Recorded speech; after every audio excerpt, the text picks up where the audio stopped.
Tottenham Hotspur overcame Paul Gascoigne's Lazio yesterday, a 3-2 victory, booking their place in today's Makita International Final. Chelsea are through too, thanks to goalkeeper Kevin Hitchcock.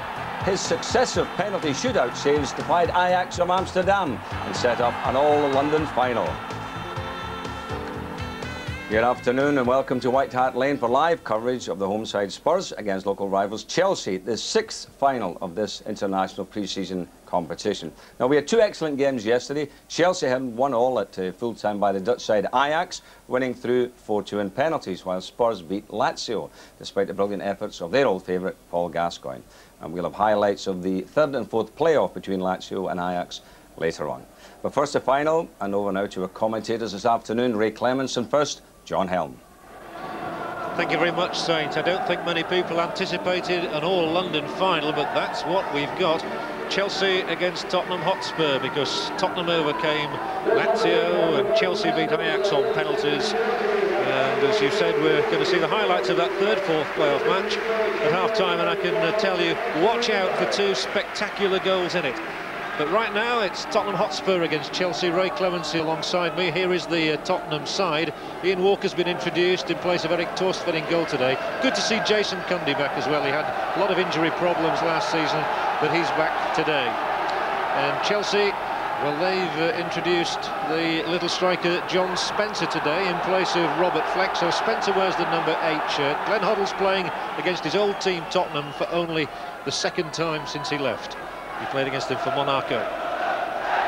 Our referee today, David Ellery from Harrow in Middlesex. Chelsea will be all in blue, Tottenham in their white shirts and black shorts. We're off.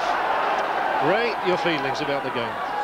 Well, I think we'll see a bit more pace about this game, and certainly we did in either of the games yesterday, and certainly in more pace than we saw in the third and fourth place game, which was before this one. But the only thing about two games in 2 days is how long they'll be able to sustain the pace for. That's right, both sides really wanted to be able to use more than 2 substitutes, but Tottenham have inquired about that, and they've been told that under FIFA regulations they can only bring on 2, and I think there are going to be some rather tired legs out there today. Here's Dennis Wise. He won't stop running, that's for sure, and he hits that ball into the heart of the area, and that will do Walker's confidence no harm at all. An early touch. Cascarino finds Dow on the left. The word was that Andy Dow wasn't going to play today because I think he was rather tired after the match yesterday, a full 90 minutes, but he's out there. And I know Glenn Hoddle certainly wasn't intending to play today, but he's had to do because of the injury to Sinclair. That ball just over the top of Peacock. Yes, I think Erling Johnson also was a big doubt up to the kick-off. I think he's got a problem with his knee as well, so players are being forced to play here because of that 2 substitute rule. At a time when really most managers who were looking well will rest him today and play him again in 3 or 4 days' time. Spurs are inside the Chelsea half for the first time in the match. Free kick given.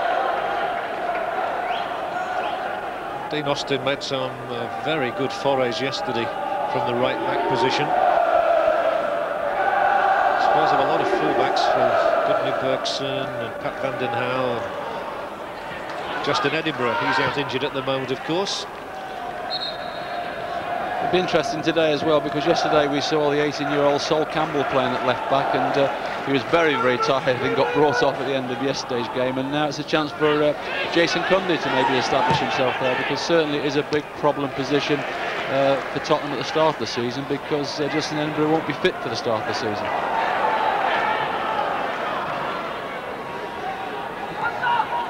Down to Cascarino.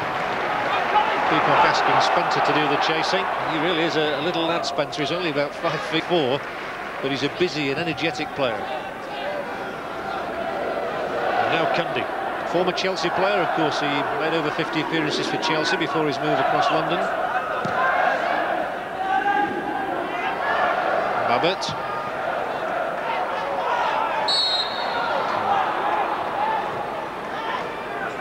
Steve Clark, he's been brought into the Chelsea side today at right back, in place of Gareth Hall. And now Hoddle.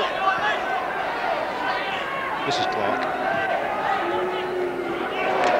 Well won by Sedgley for Spurs. An important player, Steve Sedgley, but Chelsea have picked it up again in midfield.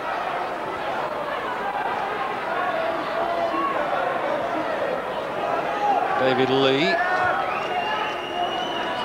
And there is an injury already to Dennis Wise. And this is the problem, if players get injured early on, and you could have the ridiculous situation if you got 2 subs on early of a side pulling out the rest of the match with 10 men. Yes, certainly, and I'm sure that the authorities who have organised this tournament will look at that for next year and say, look, we've maybe got to make 1 or 2 concessions and speak to FIFA about this, because, okay, it is a competitive tournament, but it is still pre-season and players are not 100% fit, and being 100% fit in 2 weeks is far more important than being fit here. Here it is, Clark feeding that little ball inside. Dennis Wise stumbled and was then caught by Steve Sedgley. Yeah, I think it was accidental. It was just a little bit of awkward challenge there by Sedgley, and I think that Dennis Wise just felt his knee, a little knock on his knee. But he's up on his feet now and he's off, so thankfully no problems for him. Hoddle. Marvellous for him to be playing again at White Hart Lane, where he's such an idol for so many years.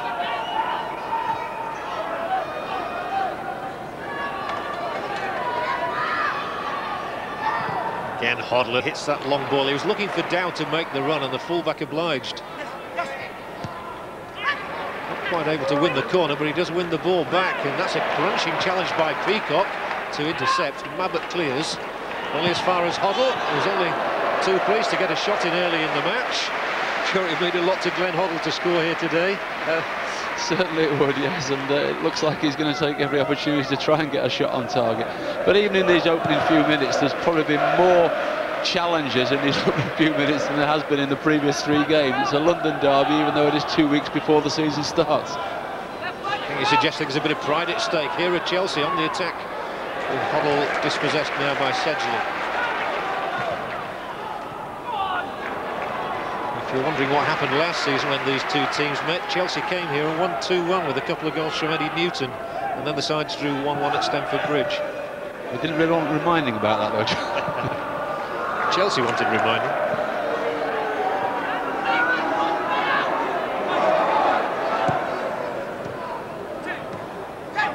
Sheringham loses out now to Hoddle. Plays that ball through beautifully into the space. It's taken on by Peacock. Players early season getting the ball tangled up in their feet, not quite into the rhythm of the game yet.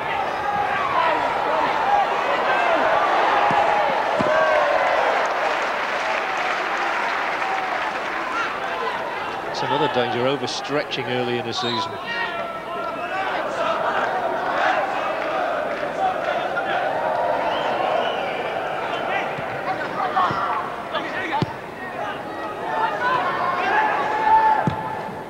Very similar record to these sides as well in the 1992-3 season. Tottenham finished 8th, Chelsea 11th.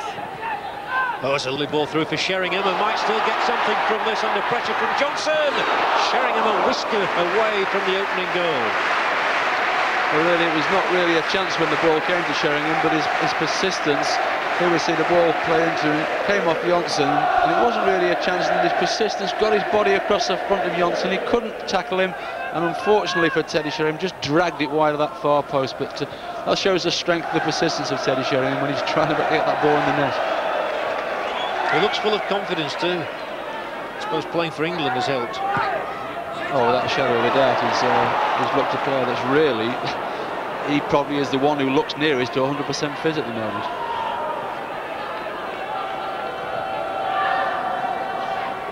Hoddle and Peacock together. Peacock's ball is for Spencer now. Crunching tackle from Mabbott. He didn't wait there.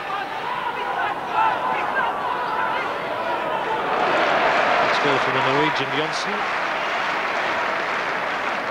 Now David Lee.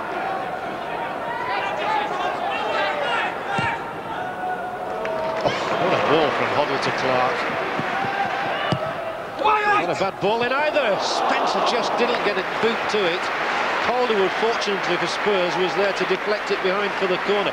What a ball from Hoddle to Clark, though. Well, that's the sort of ball that Glenn's done throughout his career, and he puts backspin on it, makes it a lot easier for the player trying to collect the ball. It's a good ball in there by Clark, and Spencer actually, I think, just maybe obstructed the view for Calderwood, and Calderwood very nearly put it in his own net. A Chelsea corner. Dennis Wise takes it.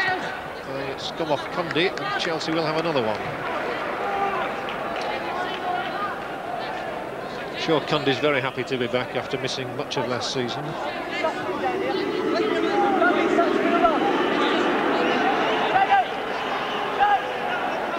Dennis Wise has got a bit of a rapport with the crowd already. And he'll take the call. Cascarino came for it. Hoddle again finds his man Wise intelligently. And then it's curling behind. Well, he's a very combative player, is Dennis Wise, always involved. He had quite a battle with Edgar Davids, the Ajax player, yesterday, but he's a 100%er. Oh, he is, and the great thing about Dennis Wise is he can play on either side of the pitch, and at the moment he's playing through the centre, but if he gets into wide positions, he's such an accurate crosser of the ball, whether in free play or at set pieces.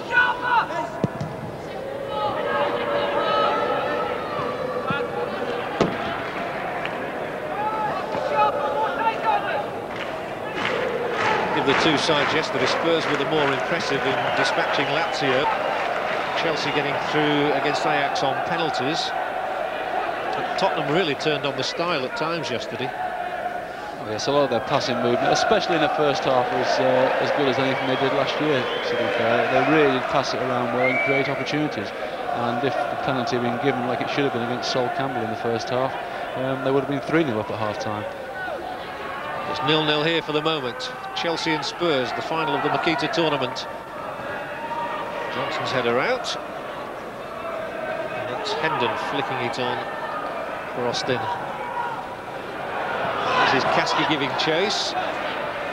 Johnson getting himself into a spot of bother there, and it opens the way for Anderton. Hitchcock keeps it out. At full stretch, Sheringham went across in front of him, I fancy. Hitchcock may not have seen that until very late. Well, I think that when the chance came to Anderton, as we see here, it was pretty straight at Hitchcock. But there we see Sheringham looking as though he's going to touch it. Hitchcock goes for the touch, and Sheringham moves out the way, and thankfully for Hitchcock, he just managed to deflect it for a corner. So drama in the Chelsea penalty area. There might be more. It comes out for Hendon now. Kaski. That's a free kick for handball.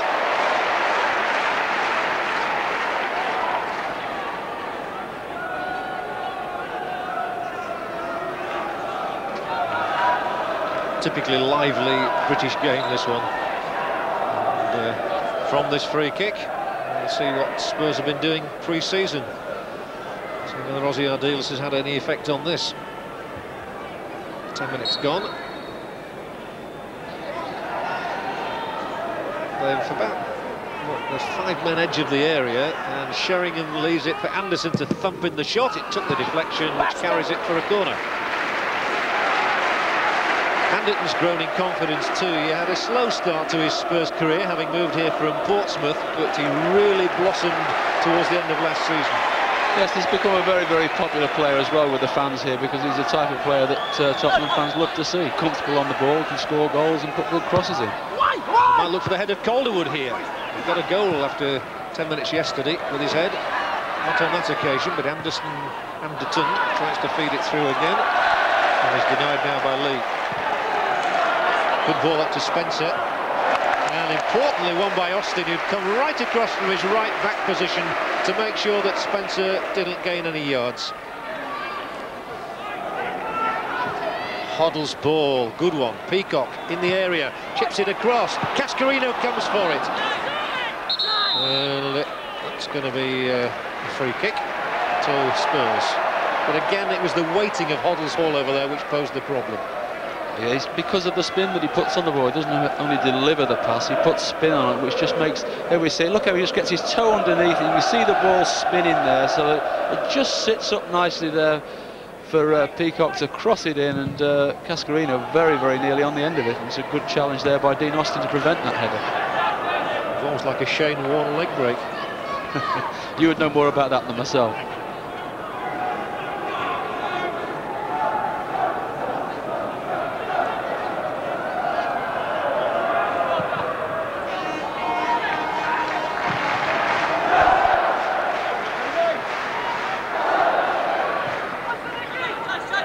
Clark hustled by Cundy, and then Lee finds Hoddle. He's popping up all over Hoddle now. Really enjoying his role here at Chelsea, and certainly a transfer fee which went with his move as a manager, of course, of 75,000. He looks a real snip at that. I would think it's probably one of the bargains of the season, playing the Premier Division with his ability of 75,000. Here he is again, another telling cross. What a goal! Tony Cascarino's head met that like a rocket. The ball from Hoddle was superb. It curled away from the keeper Walker. Cascarino came and said thanks a lot. Has whipped him with such pace and not a lot of height. It's made for a centre forward. He comes in, has the run on Dean Austin. Dean Austin's going from a standing jump. Here we see it, you'll see Dean Austin standing jump, and Cascarino's got the momentum to get over the top of him and give Walker no chance in goal whatsoever. But they've got to, Spurs are going to have to stop giving Glenn Hoddle this space, otherwise, and they certainly can't give it to him like they did then. Oh dear, I don't think Cascarino got a centre like that all season probably. I bet he's looking forward to being on the end of Hoddle crosses this season. That was magnificent. And here now is Spencer. Chelsea very buoyant indeed. And here's the man behind it all. A scything challenge by Ian Hendon on Hoddle. Yes, a little impetuous challenge there by Ian Hendon. This is a big game for Ian, because we mentioned yesterday when he actually came on for the last 20 minutes, he hasn't had a lot of opportunities in the first team. He's playing in what most people feel is his strongest position. Wise looking for Cascarino again, and it's gone all the way through to Lee this time, but Chelsea have still got men in the middle. It's a very bright start for them.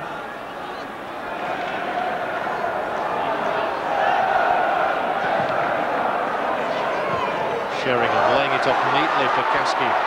He's surrounded by blue shirts, and one of those blue shirts belongs to Johnson, who finds Cascarino now.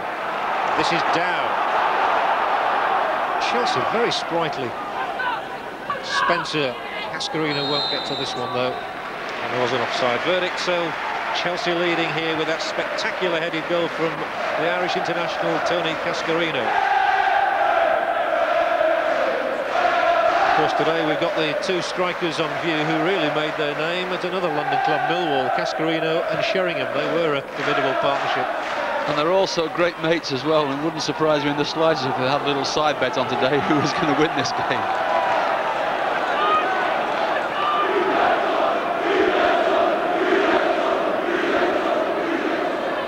Good atmosphere at White Hart Lane now.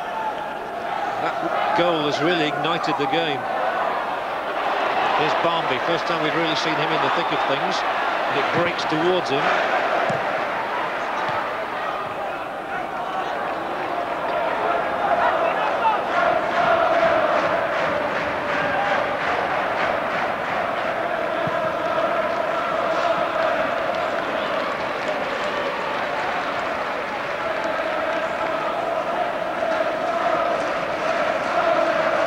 Chelsea, of course, have won nothing really since the early 70s when they won the FA Cup, defeating Leeds United in 1970, and then the Cup Winners' Cup the following year. Since then they've had 22 barren years, so I'm sure that Ken Bates and co are looking to Glenn Hoddle to win them something else.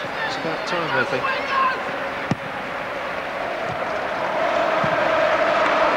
Kennedy's clearance straight to Lee.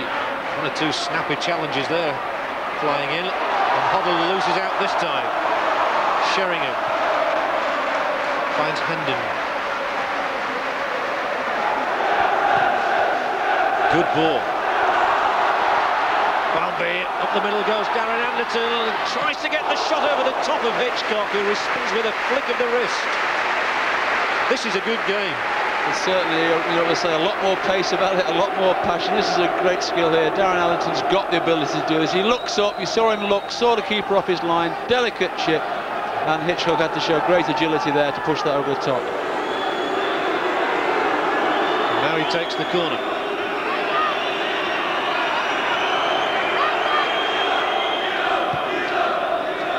Kasky helps out. Austin will play it in. It came off Peacock, who wins the applause of the Chelsea fans behind the goal they're defending. Kept it from going for another corner, but Anderton still gets the ball in towards Sheringham, and this will be Johnson's clearance. And Peacock knocks it out further.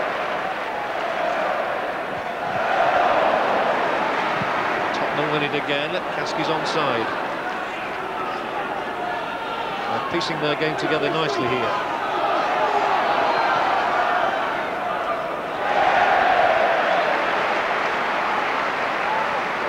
They're not holding back on the challenges.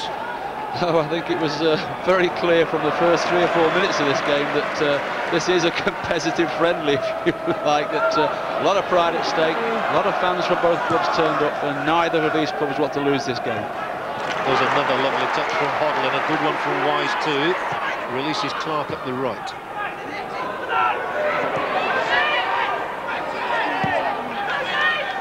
I think Frank Sinclair would have enjoyed this. Unfortunately, he was injured yesterday. Could have been a ligament trouble. He went off towards the end of the game against Ajax, and Chelsea certainly need him. He's an important player for them. Yes, I would think that Glenn's hoping that it isn't a long-term injury, because he has so much pace and gives them that extra bit of something at back, which they don't really have in any other position at the back. Aldonic.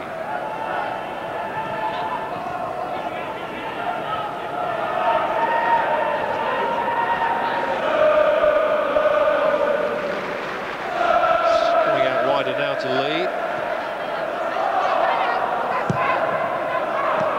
Well, that was ill-directed, and so was that from Kasky.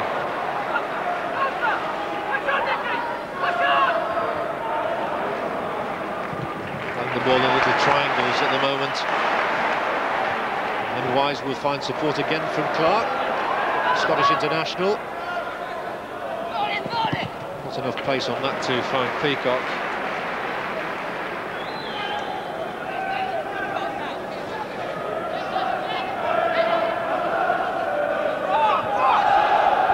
We've had 20 minutes and Chelsea are 1 up from the head of Cascarino as Lee keeps them ticking again midway inside the Spurs half, and Hoddle this time doesn't find Dow, and that enables Anderton to have a run. And a long ball from him picks out Sheringham.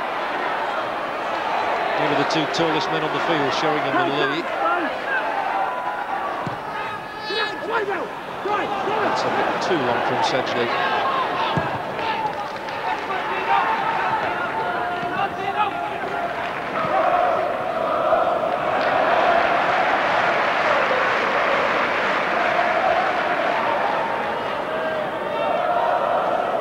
Certainly was a boost for Chelsea. A very good goal for them, and a boost for Tony Cascarino too. He was out, of course, with knee operations for much of last season, had 2 of them following his move from Celtic down south, but he's a very effective striker. Yes, he's scored goals at most places. Obviously his time was at Millwall. Maybe last year he felt that he didn't quite get the service that he needs, but certainly if Glenn's supplying balls like that, then he's got no excuse if he doesn't score goals. And there's another one for Clark, delivered with the outside of the right boot. And here is Cascarino. I'm sure he's relishing being able to start the season. Lee goes on. And on. And Lee's difficult to handle, and he's past Cundy. Gets a crossover, and Cundy will head clear as far as Sedgley now.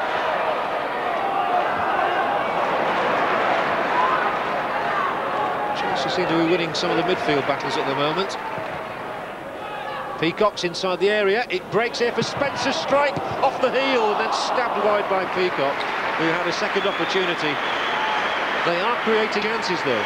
Well, they've created more chances in this first 22 minutes than really they created in the whole 90 minutes against Ajax. A little bit of confusion there, Mabbutt not quite clearing the ball. It dropped down to Spence, mishit it, and then it rebounded off Calderwood, I think it was, there to Peacock, who had a half chance but couldn't direct it at the goal. But certainly Chelsea are looking the more efficient at the moment. Tottenham haven't got their game going as such. In fact, in the centre of the pitch now, there's sort of 5 or 6 of them there having a discussion. It looks as though Teddy Sheringham is holding court there, and probably saying we're not getting support up to the front. We're chasing shadows in the middle of the field. And there's a discussion going on there with Mabbutt and Sheringham, the experienced players, trying to help the younger players like Ian Hendon and Darren Kasky, who it's their first game, to actually try and sort out how they can actually get into this game. Just a bit of anxiety on the Chelsea bench because Steve Clark went down. He's receiving treatment to his ankle from Bob Ward. Clark's one of those competitive players who gets through 30 or 40 matches a season for Chelsea, very unsung player. can be a key member of their squad. And it would suit him, I think, the way that Glenn wants his side to play, in terms of to play with 3 at the back. It gives Clark the chance to get forward, which he enjoys doing. Hendon won't be too pleased with that pass, which presents Chelsea with a throw-in midway inside the Spurs half.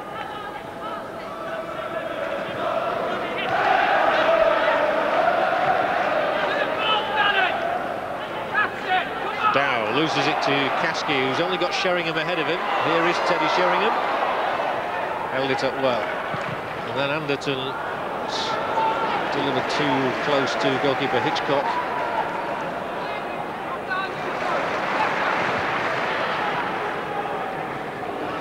Cascarino's first touch led him on there, so Anderton for Spurs onto the head of Johnson.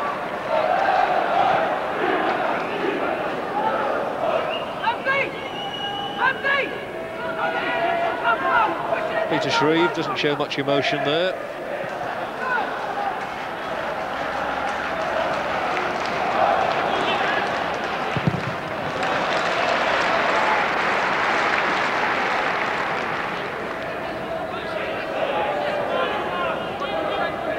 Still Chelsea leading by that Tony Cascarino goal here at White Hart Lane in the final of the Makita tournament. Just a reminder that at half-time we'll show you the goals from the 3rd-4th playoff match, which was between Ajax and Lazio. I don't think many people coming here yesterday expected those two to be competing for 3rd place. No, they certainly didn't. And on yesterday's showing, Ajax were possibly the best side of the 4, and they played very, very well again today. But this is the finalists. And here come Tottenham with Anderton forward. Good ball. Kasky cuts it across, and can Hoddle keep it from going out? No. Spurs corner. Now Hoddle is left to organise things inside his own penalty area. With Anderton to take the corner for Spurs. They've 5 men in the box. Well, Calderwood scored a spectacular headed goal from a corner yesterday. He'll be up there challenging for this one. It was Sheringham first, though. Barmby's back heel to Mabet. Will produce a second corner. Always good to see Gary Mabet in the thick of things. I think he's such an important player for Spurs, a leader. Yes, and he has been for so many years here. Barmby's ball over is towards Calderwood. Appeals for a handball. I think it struck Johnson on the arm, if anything. Yes, I think it would have been a little bit harsh. I think when Calderwood went up there, he didn't get a clean head on it, and it just, as you say, went down and hit Johnson. I don't think there was any attempt at all to handle the ball.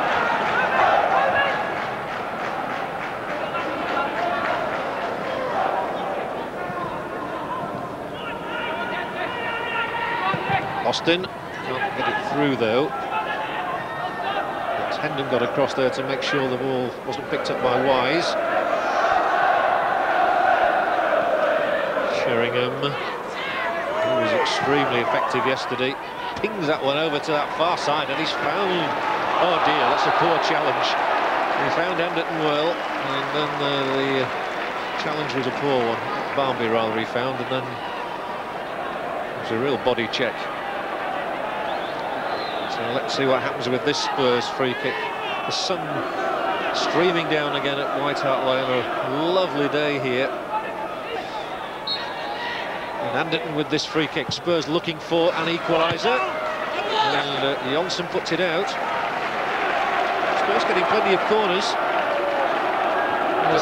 With Darren Anderson taking them as well, he's so dangerous at any set piece. He's such an accurate kicker with the ball. You've always got a chance of scoring from his balls. There's this one then. Calderwood doesn't get there. Mabet did, but a free kick given. Let's hear from Gabriel Clark, who's down in the tunnel.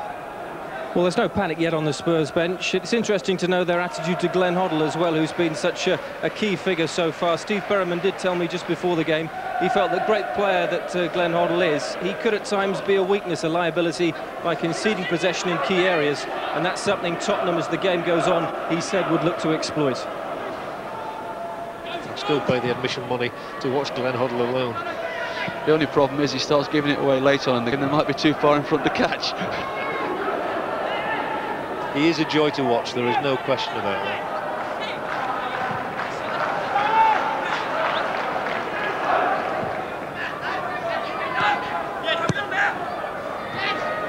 was Hoddle finding Wise, taking it back. And although he was dispossessed, the ball ran kindly. And Donaghy finds Hoddle again. There's one thing, Chelsea will certainly be looking to Hoddle on the pitch. They know he's a great player out there. There he is taking it again. And a lot of these players obviously playing with him for the first time. I think they'll be delighted to have him there, not just as a manager, but as a player. Yes, and they know he's the sort of player that can give him the ball in any situation. He's a bit like Gazza at the top of his game, but he can be tightly marked and you can still give the ball to him because he'll be able to fend off the player and still create something from it. And that's a marvellous player to have in your side, because when you're under pressure, you know you've always got somebody, and there's an outlet ball, and Glenn's the one they keep giving it to. Hendon. Then Austin's little flick was intended to bring Kasky into things, but now it's Hoddle again for Chelsea.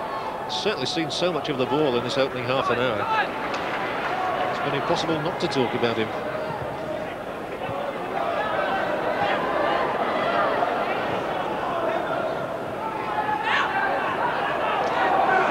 Abbott drives forward, feeds Kasky. Lovely skills there as he takes it back from Barmby, but that's not well struck at all. And that was a disappointing end to what looked a promising move. Yes, it was, but at least Darren Kasky, he was positive, and he tried the positive thing to put the ball inside the full-back for Anderson, but unfortunately the pace of the pass was not quite good enough that Darren had any chance of getting on the end of it.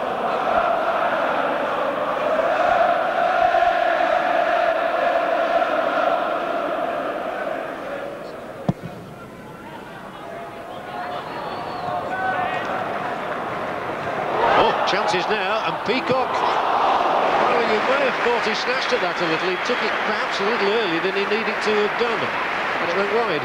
Yes, I think so. If he sees this again tonight when he goes home, the ball is flicked on here by Cascarino. He has a lot more time than what he actually thinks. There we go, as a ball from Spencer to him. He could have taken more time, taken it on one more touch and been more careful about hitting the target, certainly.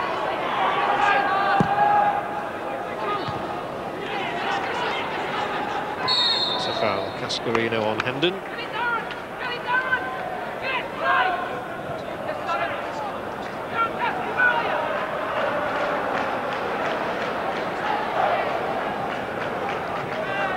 Kasky going down under that challenge from Donaghy. It's a big game for Darren Kasky, this one. Captain of the under-18 side, England under-18s. And Tottenham have so many good young players, haven't we? There's young Hill on the bench today, Barmby, of course. And well, they really do have 7 or 8 very promising and talented youngsters. Well, that's right. They've got Danny Hill on the bench, who you know, I certainly rate very, very highly. Possibly disappointed if we don't see him at some stage this afternoon. Of course, Andy Turner, who played a number of games last year and scored 3 or 4 games in the goals in the Premier League last year. So yes, the talent is here. Wise against Cundy. Clark had made a run, missed him out. Spencer challenges for it. Cascarino might get a second one. He's still in here. Spencer, and it's gone in. It's gone in. It's 2 for Chelsea. They look, Spurs look to the referee. Mr. Ellery says it's a goal, and Chelsea are 2 up. Well, unfortunately for Tottenham there, and the ball comes in. It's another good crossing from Dennis Wise here, and they were in total disarray when they didn't clear the first header. They've got opportunity. Dean Austin doesn't get a good header on it. Now there's still 2 white shirts around there. It looks as though Cascarino has 3 white shirts there. A little fortunate with the bounce. And yes, it's Cascarino's goal. He gets to toe end, into the corner it goes. But I'm sure that Ozzy will be disappointed that they had 3 white shirts around Cascarino when the ball dropped down to him, and somehow the white shirts didn't clear it. There we are, it's just a toe end, and 2-0. Well, he was very cool in there, Cascarino. He was juggling the ball around, and he got the dividends.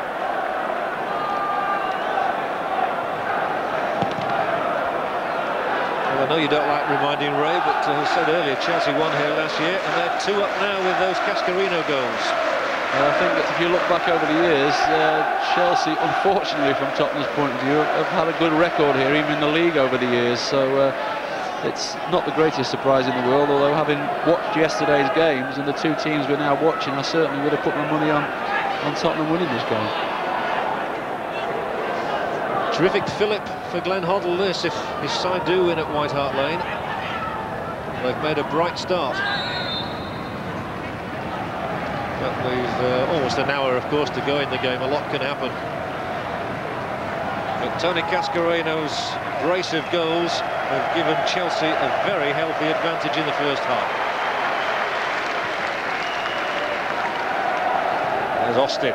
Good ball in as well. Sheringham turns on it, and Sheringham denied by a very good tackle from David Lee. Yes, it was a good tackle there, because Sheringham looked like he created the opportunity for himself, but Lee managed to get his body across the face of him and just get a block. Sheringham appreciating the service he got. Anderton again gives a signal.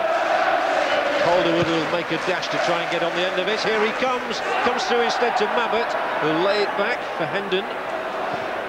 And Kaski's chip is to Cascarino. Now Barmby. Excellently won by Chelsea by Wise. Tottenham have had their chances.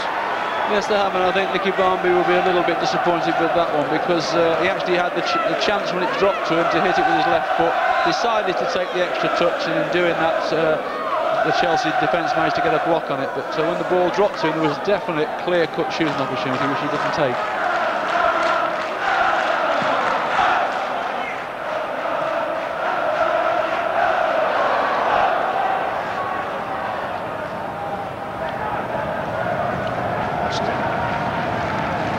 To wait the chip, but Lee was there. Lee's had an impressive game for Chelsea. Settled in very well. Allen was a substitute late on yesterday, and here he is now, David Lee. One of the longest serving players at Stamford Bridge. There's such a turnover of players that Gareth Hall is now the longest serving Chelsea player, and he only made his debut in 1987.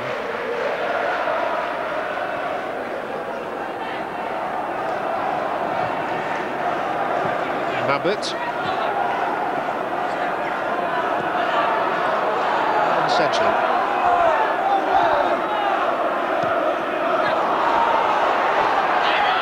A giveaway that from Nicky Barmby.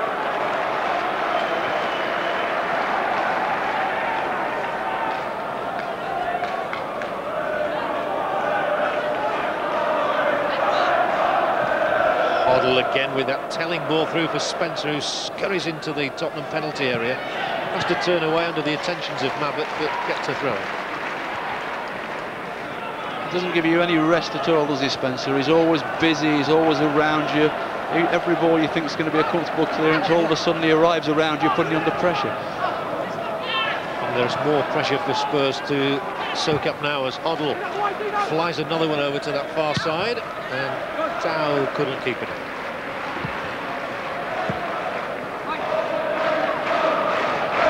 Just a thought, Ray, about Nicky Barmby. I mean, he's had so much pressure and publicity towards the end of last season, went away to Australia. Do you think he did suffer from playing too many matches at an early age? Well, no, I think that the situation with Nicky was that he went to Australia when he wasn't properly fit, and he never really recovered from that Australia trip, and that's why he missed so many games towards the end of the season. Everybody hoped to be fully fit this year, and we'd see the Nicky Barmby that we saw so many times early on in last season. But just at the moment, I know that he did have a problem after yesterday's game, and it was touch and go whether he did play. He has played, but he hasn't looked sharp at all so far. No, I pose the question. I was surprised to see him out there today, I must admit. Casper.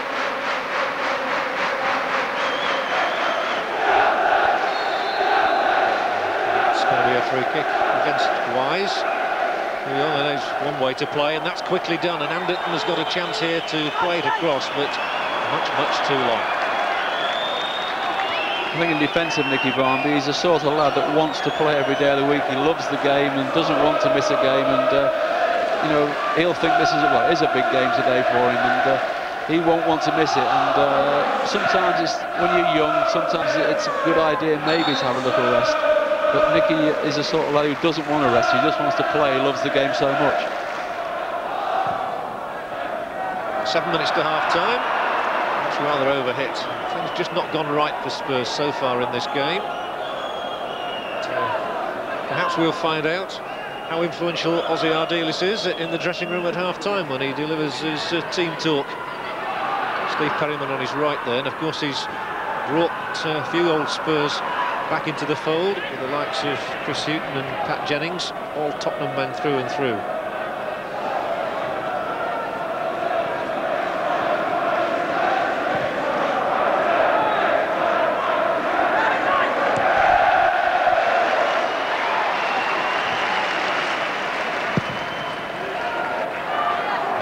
There with the Hitchcock clearance onto the head of Hendon. But Chelsea have soon won it back again.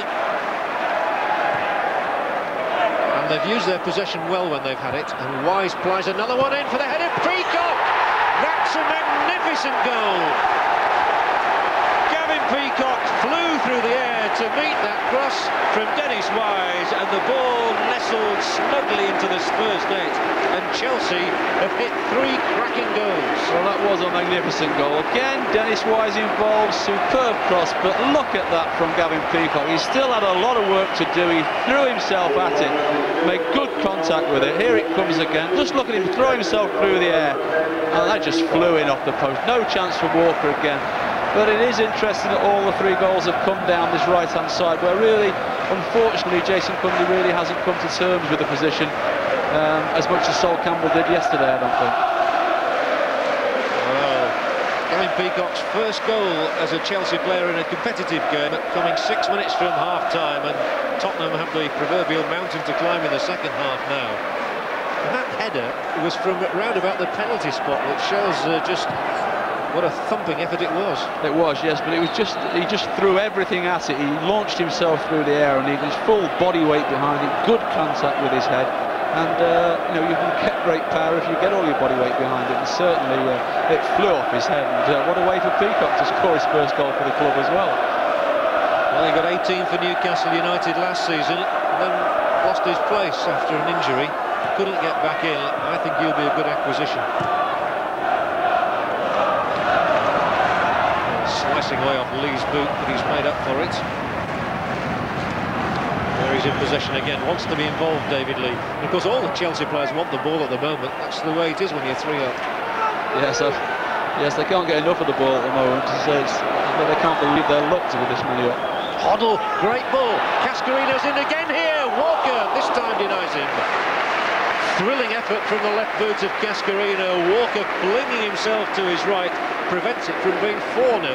Yes, another great goal from Glenn Hoddle, and it just shows what goals can do for you. A superb take there by Cascarino. He's gone for Walker's top right-hand corner, and Walker had it covered. But Cascarino, all of a sudden, his touch is right. Everything about him is right at the moment. No doubt about it. Spurs have been stunned here in this first 40-minute period. And you have to say at the moment, obviously, Chelsea are favourites to become the winners of the 6th Makita final.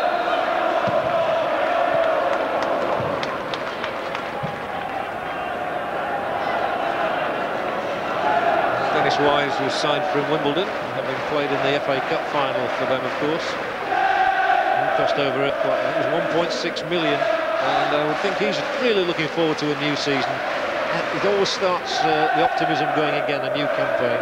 Oh yes, I mean every player looks forward to a new season, and every club looks forward. I think this is going to be their season. Sheringham looking to get something out of this for Spurs now, but Lee put him off. Dow took it away. Oh. Well, Hoddle will do anything now. I think that shows that Glenn's quite enjoying this first half at the moment. Sure is.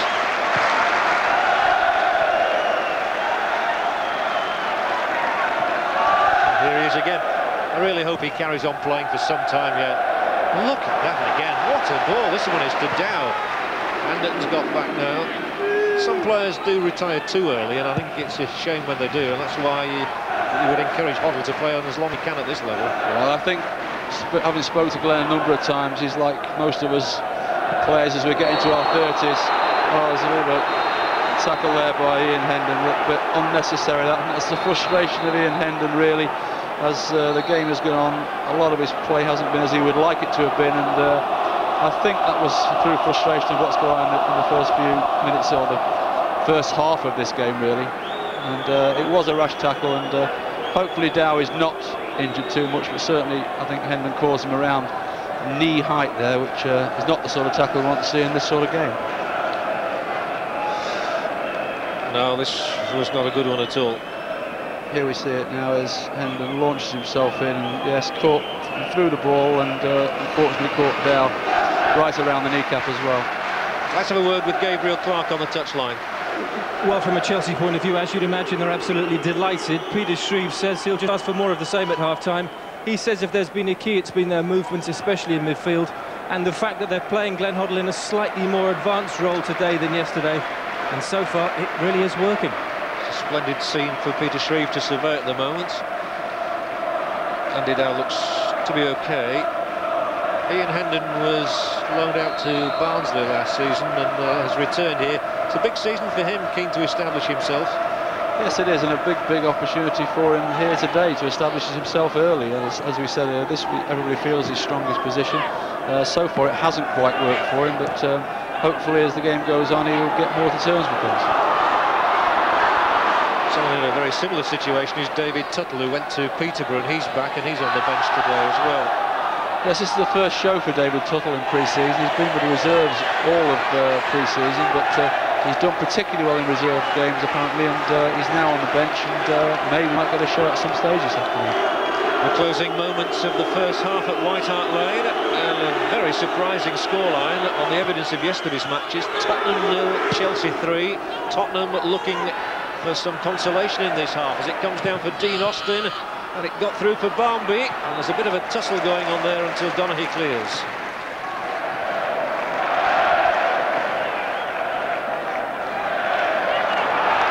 Chelsea's throw.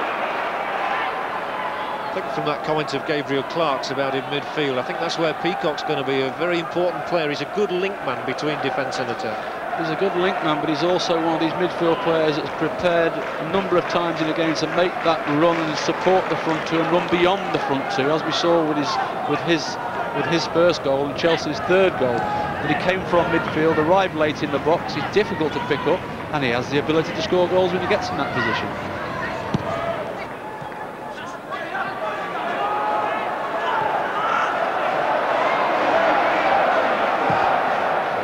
Up towards Cascarino. Held by Walker now, but Ian Walker won't be pleased to have picked the ball out of his net 3 times. And I think Ian Walker actually has probably had 4 things to deal with, and 3 of them have gone in the net. Nothing was down to him, but it's just very frustrating for a goalkeeper when you're trying to prove you want to be number 1, and the things that come at you, you have no chance of actually saving.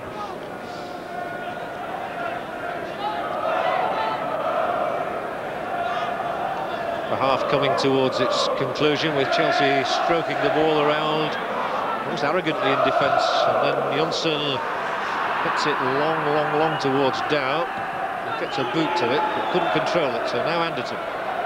Still Anderton. Showed it to Hoddle and took it away from him, as he can do. Got that sort of skill. And Lee's a tall man, but his header might be useful for Sheringham.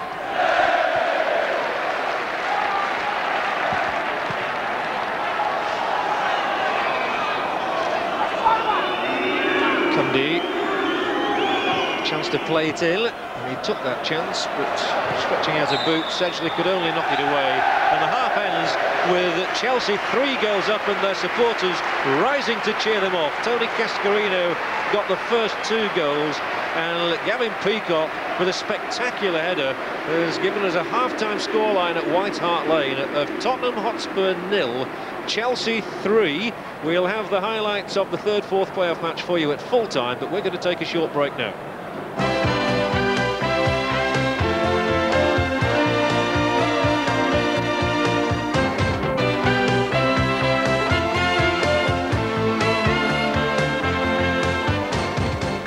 Ray Clements has nipped down to join me from the gantry, just getting his breath back. But yeah, what a first half that has been. It's terrific as far as Chelsea are concerned. Oh, I mean, Chelsea have been outstanding, and Glenn Hoddle in particular. But I mean, if you looked at yesterday's games, you would say this is a surprise at half-time, because Tottenham looked a far better side yesterday. But today, Chelsea have been outstanding. I think they're missing the midfield players because this is where it's all happening, isn't it? You know, Sam Ways is missing, Allen's missing, and Hoddle is just totally running the whole show. Oh, I mean, the Hoddle is just something else out there today. I mean, they're giving him so much room, and Stevie Perryman was quoted to say, we don't mind Glenn having that much room because he'll hopefully give us the ball in vital areas. I mean, they're 3-0 down now. He can give them the ball all he wants now because they've got a mountain to climb. Exactly. Well, we'll look at some of the highlights of that first half. Teddy Sheringham had a bit of a chance for Tottenham early on. This was after about, what, 6 minutes? And really, there hasn't been that many chances for Tottenham. No, that's right. I mean, Teddy made that for himself. It's a mistake by Johnson, and he drives that well. And I think he's beaten Kevin Hitchcock, but unfortunately, it's just, you know, a yard wide of the post. He just dragged it that yard wide. But had that gone on, obviously, they'd have got the lift from it. But Chelsea go up the other end, and Cascarino scores, and the whole thing just changed as far as Chelsea were concerned. Yes. And this is the man again responsible. But all the goals have come from this side of the pitch. Lovely cross in, and I would think that Ozzy and Stevie Perryman will be a little bit disappointed that Cascarino keeps getting himself towards that back post with Dean Austin rather than having one of the big lads marking him as such. So on more than one occasion, Cascarino's got in there and caused problems. Well, we thought the second goal had gone down to little Spencer, but when we see it coming up now, it was Cascarino that managed to get his toe in there. Wise again, you know, good crossing with his left foot. He can cross with either foot, Dennis Wise. And I think again, Ozzy and Steve will be disappointed here. Cascarino with Austin on the back. Here we see Cascarino on it now. They've got 3 players around it. Now, Tottenham are a little bit unlucky with the bounce, but certainly the 3 defenders should have dealt with that ball better than what they did, and it is a poke by Cascarino that puts them 2-0 in front. But as you were saying, big long balls floated to the back post from that side. Cundy's having a bit of a nightmare in the left-back position, not looking comfortable. No, he's not looking comfortable. Again, it's similar to Sol Campbell yesterday. He's never really played there before, and Sol Campbell adjusted to it very well yesterday, but at the moment, Jason hasn't adjusted to it. He hasn't pushed on as Sol Campbell did yesterday. He's been left back in the defensive position and not done anything. And that's where the third goal came from. Yes, again, cross from that same area again. Dennis Wise again, who's had a field day around the side of the pitch. This time it's the right foot cross, whizzed in there, but this is the skill. I mean, that is a marvellous goal. I mean, I remember you saying doing that once. Once or twice. I think it was once, yeah. But that was a great goal, wasn't it? I have a lot of time for Gavin Peacock. I thought he was a terrific little player with Newcastle, and I'm delighted that he's here and he's playing with a team that Glenn Hoddle gets him all to play. And when you see the way that Chelsea are playing, well, there's hope in the game for the football players. We'll just have to take a quick break now. Ray will be back with the second half shortly, and we also have the highlights of the playoff for third and fourth spots, so stay with us.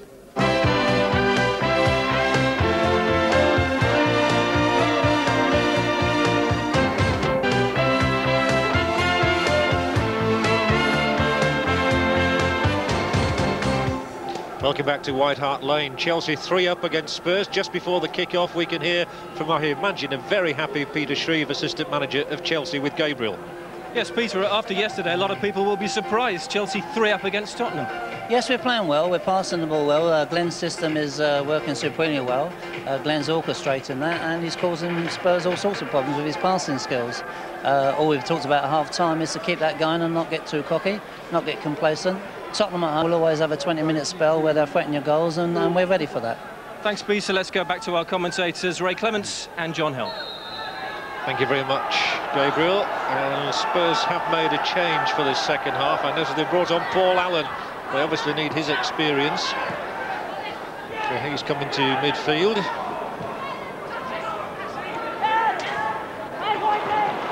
Come Chelsea straight away at the start of the second half with Peacock, scorer of that spectacular third goal. And he whips it out to Wise. There might be trouble again here for Tottenham. Start of the half. Cascarino was in for it. Coming down to Steve Clark. And a couple of fresh air shots there. Wise.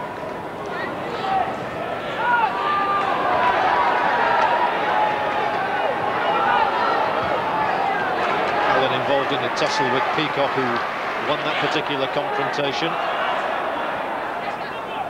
There is Peacock again.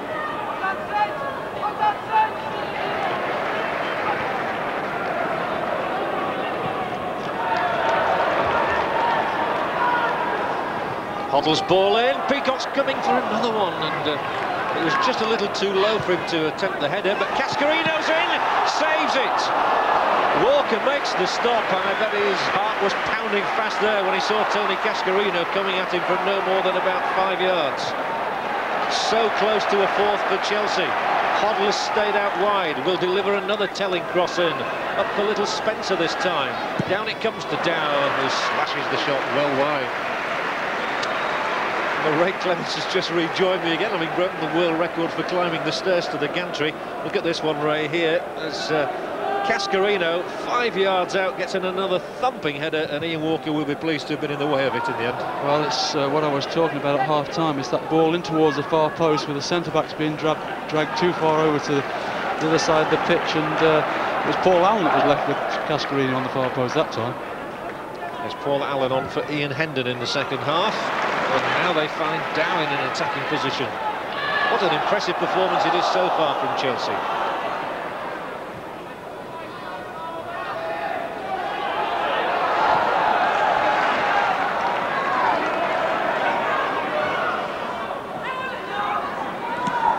Trouble of having a very good result like this in pre-season, if it turns out this way, Chelsea fans will expect so much now. But I think Glenn Hoddle certainly in the press conferences before this tournament said, look, if it goes wrong, it isn't the end of the world, and if it goes right, it doesn't mean we're going to win the championship. So I think Glenn's already approached that one and said, look, you know, don't let's get carried away if we do win this tournament. Ray will to be naming the man of the tournament. And we've seen 4 excellent matches. I was at Leeds last year, and none of those games were as good as the ones we've had here. Spencer allows it to run through. Peacock refinds Spencer, now he's offside. I think last year in the tournament at Leeds we only had about 4 or 5 goals in all 4 matches. Well, here already we're in double figures. Yes, I think it has been a very, very good tournament this year. We say lots more goals and lots more action. Certainly the best game is this one we're seeing here. There's more pace, there's more passion about it. And it's got the crowd going as well. Unfortunately for Tottenham fans, we're hearing more from Chelsea than we are from them, but certainly it's the sort of game that British fans love to see. There's 12 goals in the 4 games and a penalty shootout. I don't think there'll be a penalty shootout today, the way this one's going. Of course, the good thing for Chelsea in this second half is it's 2 games in today's, and the pressure is all on Tottenham. They're the Tottenham of the side that's got to chase the game, they've got to push it all the time. Chelsea can just continue to play possession football and take opportunities when they come their way, because they can play in a more composed way than I think maybe Tottenham can in the second half. Spencer twisting, turning, Wise doing likewise. Wasn't intended as a pun or a piece of poetry. But, Chelsea have a throw in now, and Hoddle's made the run, takes it on the chest first of all. So much time. I think I'm going to be leading a campaign of Hoddle for England at this rate. Spencer now. Does make you wonder. Yes, there was 1 or 2 things mentioned in the press this morning about Glenn coming back for England. And I'm sure after today there'll be a lot more in tomorrow's paper as well.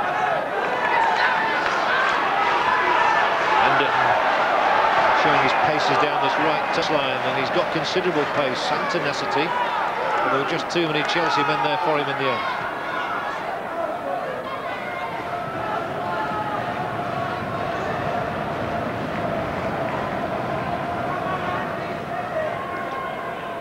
Lee, he's been a solid figure today too. Looks very comfortable on the ball and drives it up towards Peacock, who's got a man alongside him in Spencer. He sweeps it out here to Dow, and again the approach play of Chelsea impressive.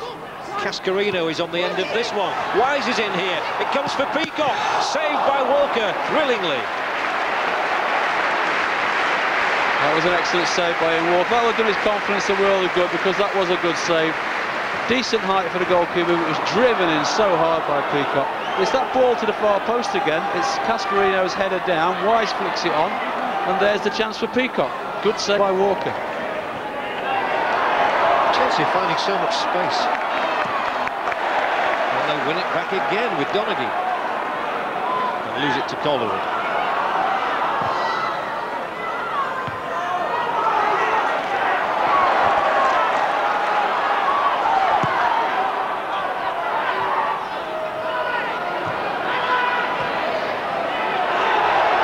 not had the service today that he had yesterday either. But of course, Spurs are without the likes of Vinnie Samways. Yes, they are, and Sheringham had better service yesterday because they put more passes together, Tottenham, and got the ball into the last third of the field in numbers rather than isolated raids like they have been doing today so far. Hitchcock has to go to the full extent of his height to get down for that one.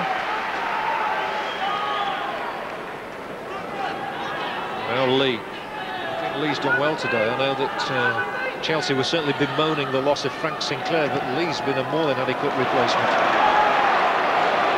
Now Wise, two men up here. Cascarino on the end of it, 4 goals. Another cracker and a hat-trick for Cascarino. Well, it's a toothy grin, but I tell you what, Tony Cascarino is one of the happiest men in North London today. He is, but look where it came from again. Dennis Wise, it's 3 crosses from Dennis Wise, 2 with his right foot, 1 with his left. Glorious ball, and there's Cascarino. Left with Dean Austin on the far post again, and just side puts it. Here it is. Look, he's on the, not the far post, on the penalty spot, but the whole defence has been dragged across that far, and it's left the furthest man on the penalty spot. So what a boost for Cascarino's confidence this must be today to score 3 in a game like this. He's odds on to win his bet with Teddy Sheringham, that's for sure. And now here is Sheringham, he'll want something back for Spurs. Whips it across towards Sedgley, corner kick. But Tony Cascarino's got a hat-trick now for Chelsea, and he could have had 4 himself because Walker's made another splendid stop from him. And with 37 minutes of the game left. It's a terrific morale booster for Chelsea, this. But they defend at the Tottenham corner. And easily taken by Kevin Hitchcock, and he'll bowl it out rapidly to little Spencer, who surely can't win an aerial battle. He might not win it, but he makes it awkward that nobody else gets a free header, and that's what he's very good at. Popped in neatly by Hoddle. Wise clattered to the ground. Apologies from Sedgley. Not for the first time in the past 24 hours. Dennis Wise finds himself picking himself up groggily. Yes, he's picked himself up, but he's had a superb game this afternoon. We mentioned about Glenn Hoddle being the orchestrator for them. Dennis Wise has caused havoc down that right-hand side there. Whenever he's got the ball, he's looked dangerous at getting good balls into the box, left or right-footed. He's delivered good free kicks into the box. He has been a thorn in Tottenham's side all afternoon. Hoddle, free kick for Chelsea. Spencer going after it. It comes down for Clark. Still Clark. It's gone too far for him. Well, Ozzy Ardiles has brought Paul Allen on in this second half to stiffen things up in midfield, and one imagines he might be thinking of a second substitution now. Well, I'm sure he would love to bring on a second substitute or a third substitute as well, but in the back of his mind he'll obviously be thinking that, yes, I'd like to put on somebody, but what if one of the players goes down injured afterwards? And that'll be in his mind, because although they're losing this game and really there seems no way back for them from this situation, he'll still be looking to what's going to happen in 2 weeks' time when the real serious stuff starts, and he doesn't want to get an injury here today, and he has to keep the player on the field.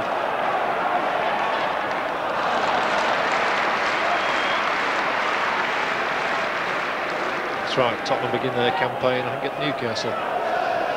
Yes, probably not the sort of fixture that anybody would want for the first game of the season, Newcastle away. Interesting one for Ozzy, going back to St James's Park, but here comes Spurs now. Sheringham on the ball. Barmer's got some space edge of the area if he cuts it back to him.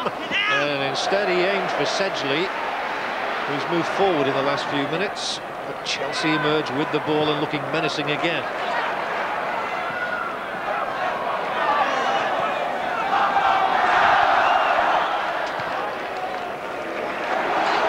Walker put under pressure by Cascarino. Will chase anything at the moment. With 3 goals to his name already.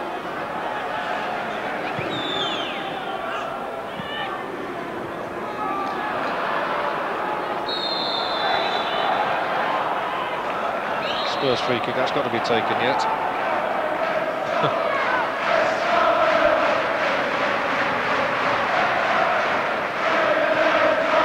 There's Dean Austin, the former Southend United player. Sheringham. And that looked like a foul from Johnson. Sheringham had fooled him really by nicking the ball to the side, and he got taken out of the game by the Norwegian, but there was no free kick given. So Hoddle hits another of these long balls up the middle. This time Calderwood's underneath it. Well, Calderwood was a happy player yesterday when he scored in the 3-2 win over Lazio, but he won't be too happy with a 4-0 scoreline. Well, that's what football's all about, highs and lows, isn't it? They've seen the high of it yesterday, and now they've got to pick themselves up from this today, really. And as you say, Colin Calderwood in particular has seen both sides of it within 24 hours. Hoddle, outside of him, Peacock.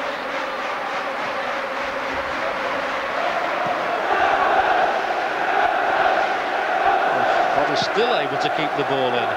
It breaks for Wise. And of course, as always happens in this situation, the breaks just seem to be favouring Chelsea at the moment. Yes, they do, and Chelsea are so full of confidence. They're playing in little triangles, stringing 3 and 4 one-touch passes together, and making it very, very difficult for Tottenham to get near to the ball.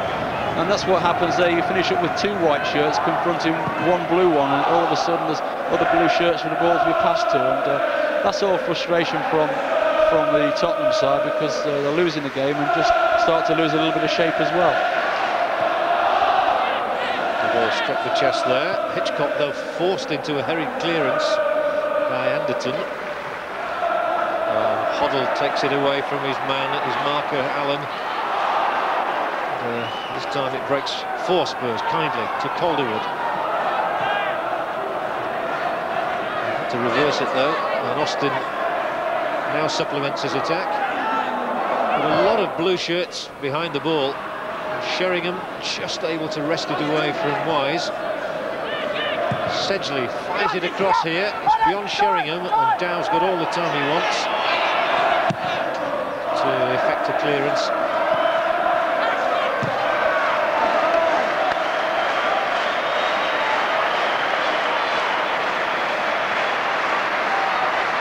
Chelsea will start their campaign in 2 weeks with a home game against Kenny Dalglish's Blackburn Rovers.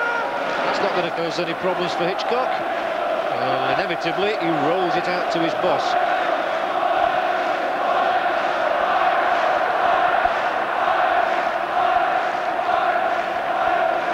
Clark. Ball's arrogant at the moment, Chelsea.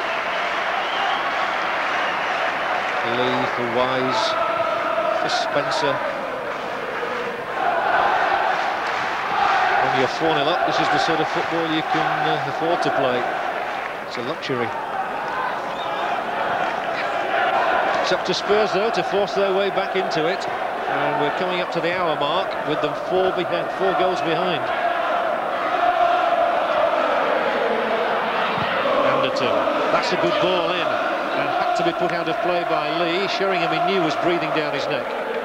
You say David Lee's had a very good game today. The situation with David is a lot of people around the game think he's got great ability, etc., but sometimes just takes chances in the wrong areas, and that's maybe why he hasn't had the consistent run in the team that he should have had. Still a young player, of course, even though he's been at Stamford Bridge for about 5 years now. But he looks very comfortable on the ball. Very, very comfortable. And he has tremendous confidence in his own ability, and I think that's sometimes why he gets caught, because he tries to do things in dangerous areas, and unfortunately it costs his side's goals at times. But today he's had a very, very good game and not done anything wrong at all. I'm sure he's one who may well benefit from the presence of Glenn Hoddle.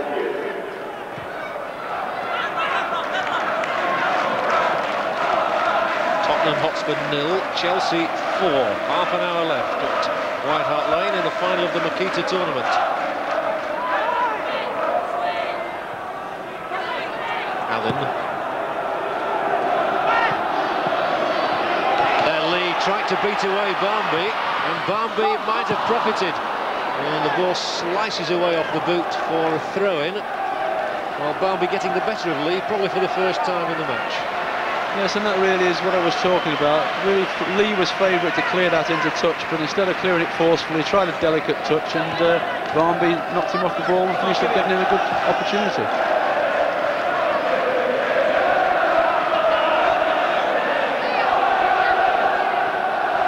Anderton.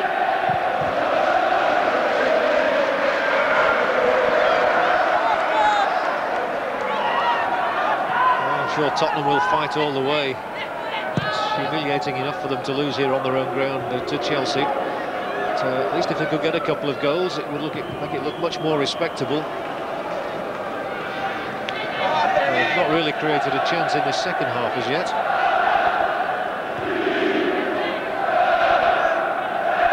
But we must keep reminding you it is a pre-season game, and pre-season results are notoriously fickle.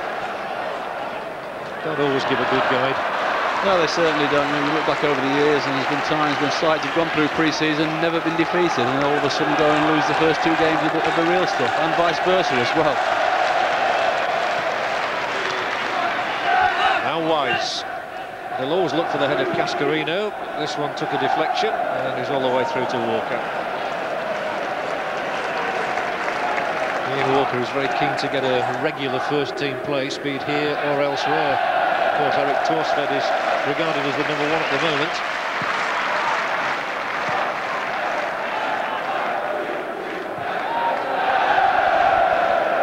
Mabbutt, we regard it as a personal affront that the side is 4 goals down. Hoddle almost getting past Sedgley. Now Austin has time. Hit up towards the edge of the area, where it's Lee in the way again.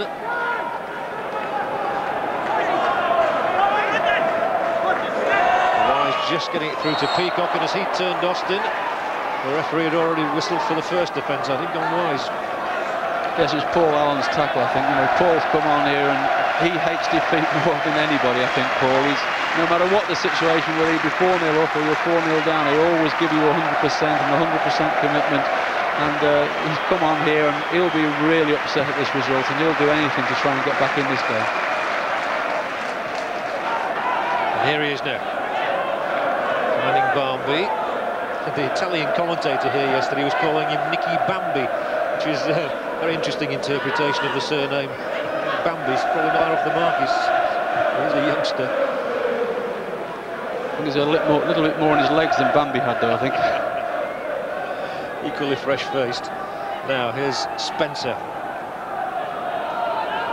Interesting little character, John Spencer. Came, of course, from Glasgow Rangers, but he had a spell playing in Hong Kong for a team called Lei Sun, and he was the top goal scorer there 2 years ago. And here he is now, scurrying forward, edge of the area, brought down, but Wise took it on, and the referee decided, I think, that he'd allowed play to go on, and therefore didn't give a free kick.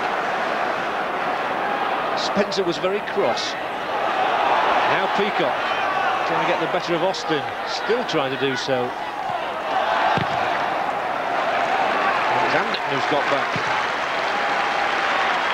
Sheringham lays it off expertly for Kasky.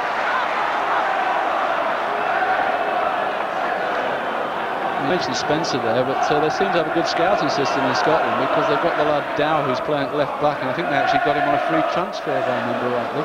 And he's done very well in the 2 days. He hasn't looked out of place, he's looked comfortable in the system, and I'm sure Glenn will be pleased with his performance. I think in the end, Ray, they did have to pay a bit of money for him, but he has, you're right, he's fitted in where Lasseau played last season. Graham Lasseau went to Blackburn. Because Chelsea have always signed Scots, haven't they? McAllister came down. They've had quite a few in recent years. Greatest of all is perhaps Charlie Cook, going back a bit before your day, Ray. I hate to admit it, I remember him and played against him. Here's Wise, very much a modern-day player. Dennis Wise tricks his way around, hooks it back, Spencer's in there for it. Calderwood takes it away from him. I'm sure Cascarino's eyes light up every time he sees the ball coming into the penalty area. Yeah, so I think Cascarino feels that today, every time the ball is down that right-hand side, the cross is going to come into the box, and he's not been far wrong on both occasions. Sheringham, for once, has got goal side of Lee. Has to nick it back to Barmby. And now Allen. Paul Allen, tremendous dribble and the shot across the face of goal. And Paul Allen, Ray Clements was saying a moment or 2 ago, he's hurt by this scoreline of 4-0, and here he tries to do something about it. Yes, he's not renowned for his dribbling like this, but certainly he ran at the defence and opened up a scoring opportunity. He tries to bend it in this far corner, just doesn't get enough curl on it, and there we see it just rolling a yard wide. But as I said before, he'll keep going right to the finish because he only knows one way to play, and he's a great asset to any side, he's Paul Allen.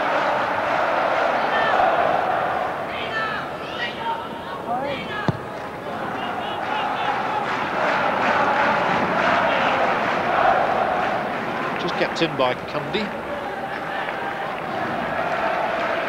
Kasky now. Good use of the boot there in chipping that ball up to Sheringham. Sheringham, Dow's header out. Allen might have a shot. Still Paul Allen. Couldn't get it through. He's still there, tussling. And it didn't break. Sheringham was on the wrong foot.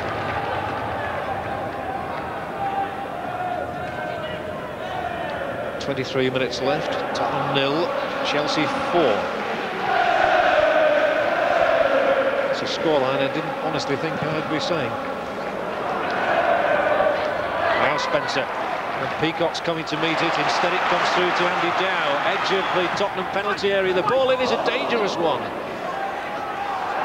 And, eventually cleared. And again that work rate of Sheringham, who comes back to receive the ball coming out of defence and start things in motion for Spurs.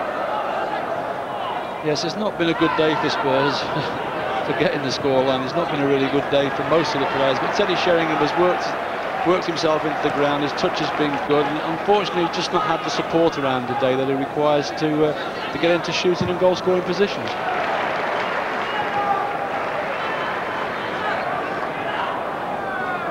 Hoddle. Not one of his better crosses. Actually getting tired. That's what Stevie P said about giving the ball away. That's right. Here's Anderton now. Spurs have chances with this move, but the cross-in enabled Johnson to put it out for the corner. Sheringham looking a little disgruntled at the back post.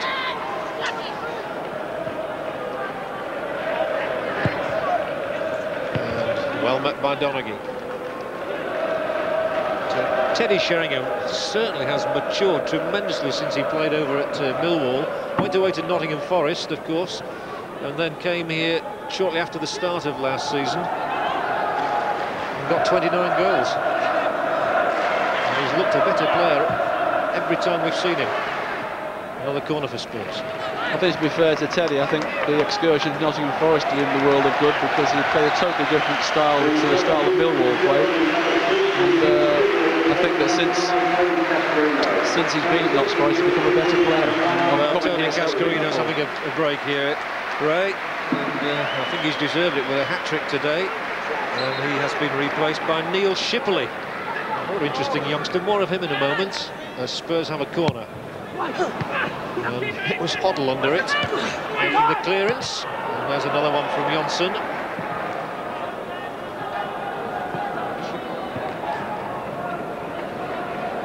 Well, Neil Shipley made his debut towards the end of last season and scored. Now, a lot of people will think that's a familiar name, and his dad used to play for Charlton Athletic and Gillingham. Dave Shipley, he was a big fellow as well.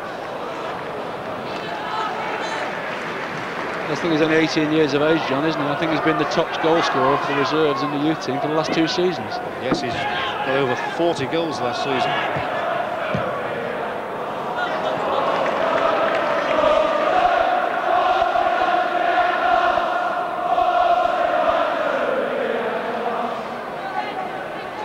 Danny Hill is about to come on for Spurs as well in place of Jason Cundy, but that's not happened just yet. So we'll follow the play here as Hitchcock dribbles it out. He's not been unduly troubled, Hitchcock, today. Made one very good save in the first half from an Anderton chip.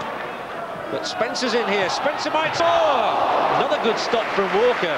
Well, it could have been 7-0 to be fair, because Walker's made 3 excellent saves in this half. He certainly has, yes. There was one in the first half as well, high to his right-hand side as well. So, he's made good saves and yet still conceded 4 goals. And that was the menace of Spencer. Out as far as Hoddle. He's not going to score, is he? Or is he? No.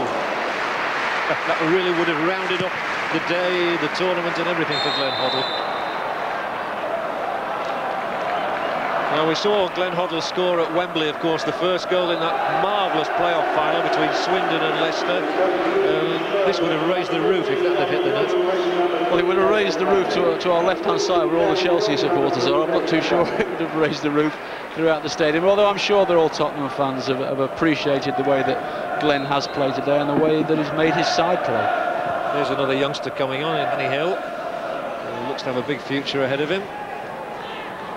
Ball played up to Barmby now, and off goes Nicky Barmby, brought down by Hoddle, who apologises immediately to both player and referee. I'm sure Glenn Hoddle appreciates a precocious young talent like Barmby. Now Austin.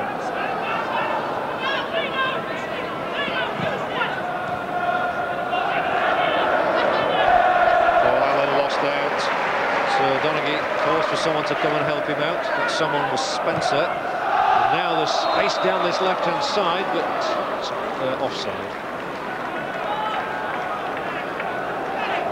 What about Danny Hill, Ray? You know as much about him as anyone. Yes, Danny's again another one of the young talent they have here. He's got tremendous vision. He's a little bit like Vinny Samways in some way. Good pass for the ball, gets forward, and Danny is a very good finisher if he gets in the last third of the field as well. He scored what, over a dozen goals, I think it was, for the youth team last year, playing from a central midfield role. So he does have that ability to score from midfield, getting forward from midfield positions. But he's an excellent passer of the ball as well. He actually played in the last two league games of the season last year at Liverpool and at Arsenal, so he couldn't have had a fiercer baptism. But he acquitted himself very, very well in both of those games. 17 minutes left. Tottenham Hotspur 0, Chelsea 4. And it looks as though Glenn Hoddle, in his first couple of matches as manager, is going to lift a trophy.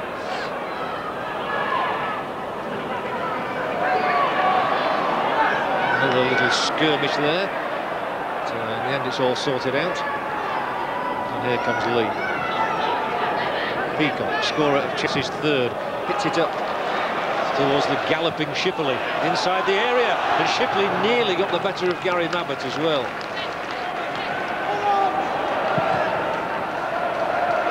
Straight out to Wise.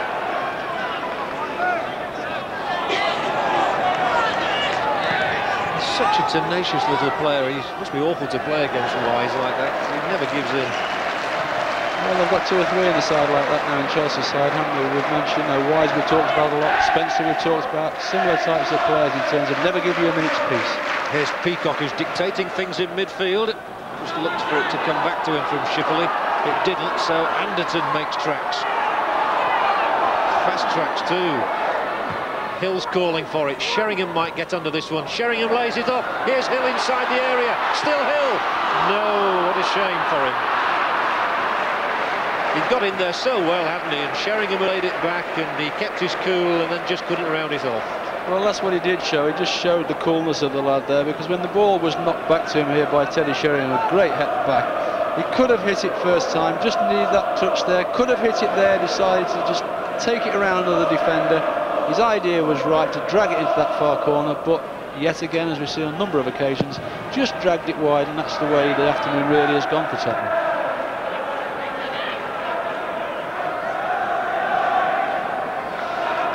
Prodded it through to Wise. Now Calderwood has to concede the throw-in. Quarter of an hour left. We've had 4 thoroughly enjoyable matches, though, and it's not all over yet, of course.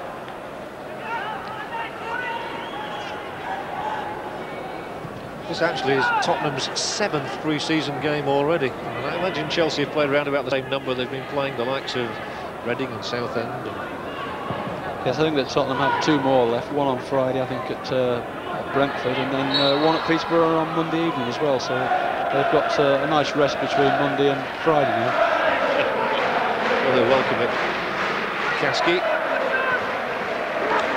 And it was in. Sheringham is in, and Sheringham is offside. It's not going to count.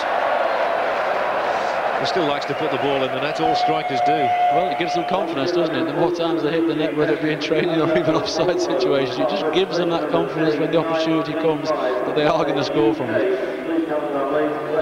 Congratulations. Thank you.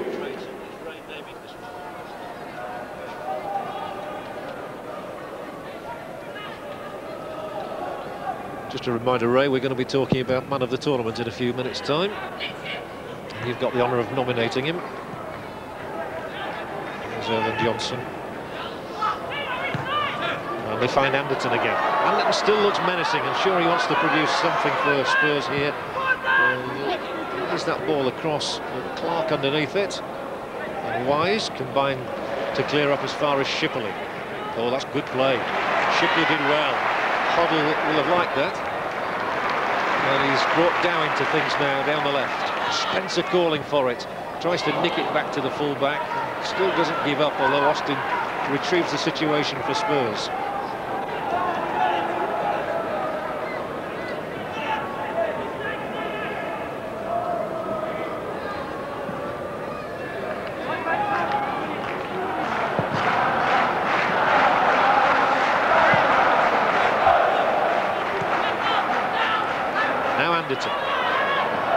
Always looks dangerous. He's always got intent on his mind as soon as he sets off.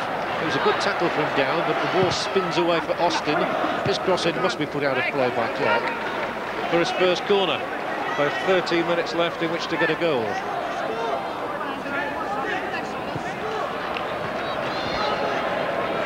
Ken Bates, the Chelsea chairman, will be thrilled to bits with this result. He really will feel rubbing Spurs' noses in it.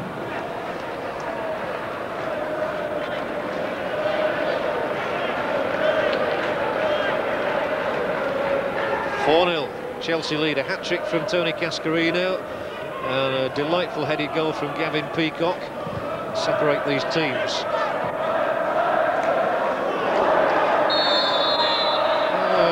Free kick given against Dow. I think the two players went fairly for that ball really, but free kick's given. Yes, it was pretty much a 50-50 ball. They both went for it, and referees deemed, well, we'll give Tottenham a chance from a free kick. So you have to see another goal. Others would complain about that. And Anderton would ply this one in, round about the penalty spot. Mabbutt came for it. Johnson met it firmly.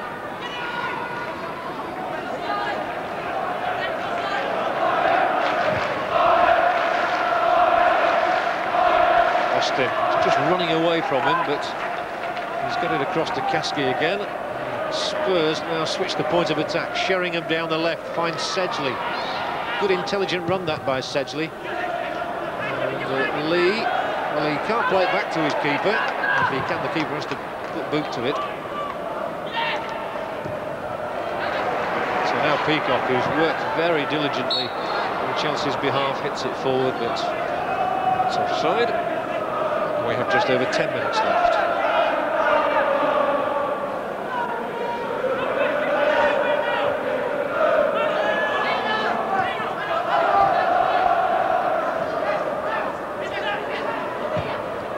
Hits another one over. Now Sheringham's got some space inside the area. Clark, competitive as always, gets across. He even claimed that it was a goal kick. That was a bit optimistic. It is a Spurs corner. Sheringham. Kasky. Sheringham teeing it up again, aiming for Kasky. It's Hoddle who clears it. And he's found Spencer, and Wise is dashing to get up there. Peacock's in the middle as well. Spencer might go it alone. No, it's just too far ahead of Peacock as well. The break really was on then. Now, Shipley wants it in the air.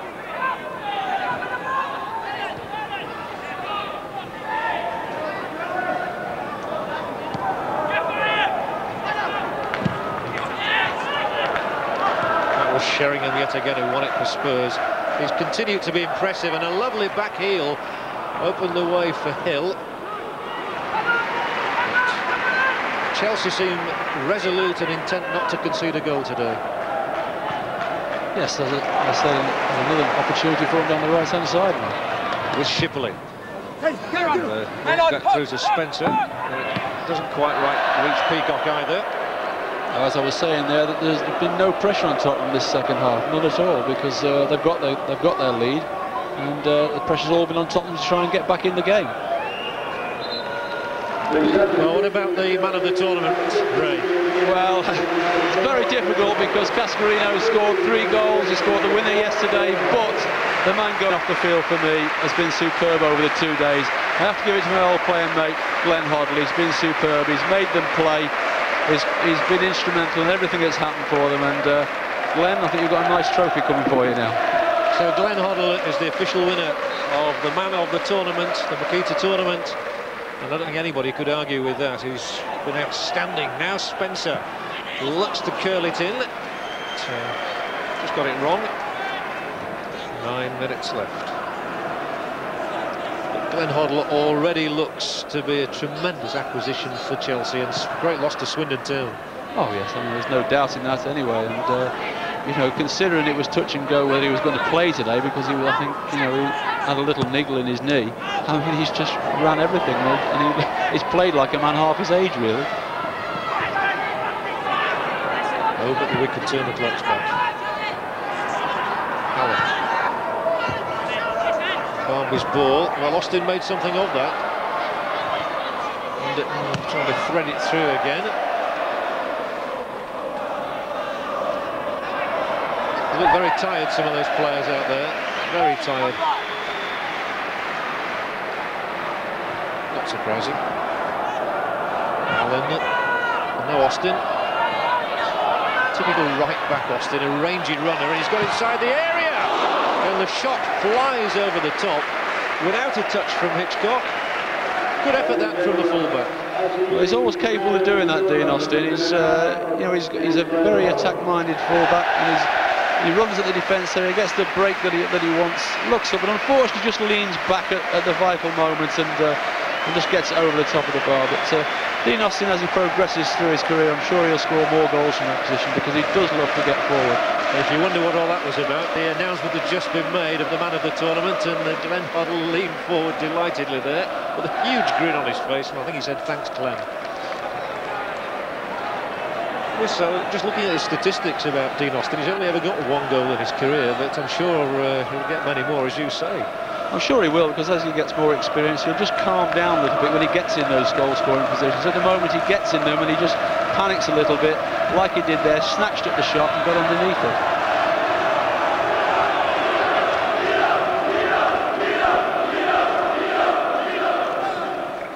Peacock. Spencer this time beaten away by Sedgley. Sheringham moves up there, looking to win it from Youngie, and Pearce, the substitute, who's come on with the Hoddle going off. Pearce, who's apparently impressed very much in pre-season, young boy from Bury St Edmunds. Here's Shipley, shows a good touch in bringing it down first of all. Then Wise, Mabbott in the way. Kasky this time, finding Anderton. Anderton, who's concentrated most of his running down the right flank, into the middle now. And reverting to the original role. It's another cross in, but all these crosses have been rather hopeful, and they haven't had a Cascarino on the end of them.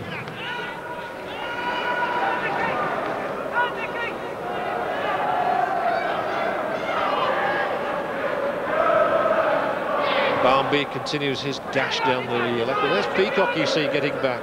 And that's been impressive about Chelsea. A number of these players have fulfilled 2 or 3 functions in the side. Well, that's the way the modern game is these days. You know, you have to fill a number of positions. You have to be mobile, and certainly today, anyway, Chelsea have had those players. 5 minutes to go. Offside Sheringham. Well, it's a bitterly disappointing day for Ozzy Ardiles. Not the way he wanted to start his managerial career with Spurs. Happy yesterday when they beat Lazio, less than happy today. But this is the time to lose a match like this, because at least you can do something about it before the season starts in earnest. That's right, there's still another 2 weeks yet. There's a lot can be done on the training ground, and I'm sure that Ozzy will try and pick the lads up later on this week and get down to getting the confidence back in the remaining 2 pre-season games, so they're ready for what will be a very difficult game at St James's Park. I think he also says, Ray, that he wants to make a couple of major signings before the start of the season, so who knows? He's not had long here, of course, and he's just acquired Colin Calderwood from Swindon Town.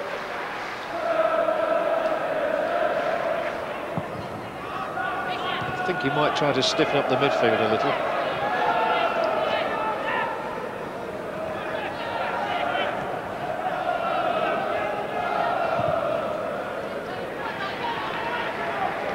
Today he's seen one or two younger players play, and he's seen how they'll be able to cope, play on a regular basis or playing at all at this level, and he'll have got one or two more ideas today about what the strength of the squad is.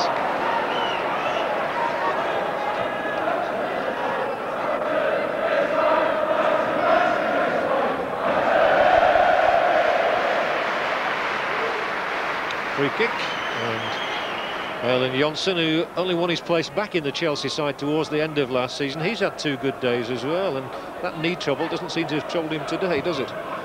No, it certainly doesn't, but then having said that, he hasn't been under great pressure for long periods in this game. I think he was expecting a tougher day against Sheringham than he's had. That's a good turn from Shipley. That's a very confident, splendid effort from the youngster. That's a really good effort, because he had to create that out of nothing. Well, that shows why he's the top goal scorer in the reserves, doesn't it? He created it himself, turned Calderwood, and was not afraid from somewhat 22, 23 yards to have a shot, and it was only just wide.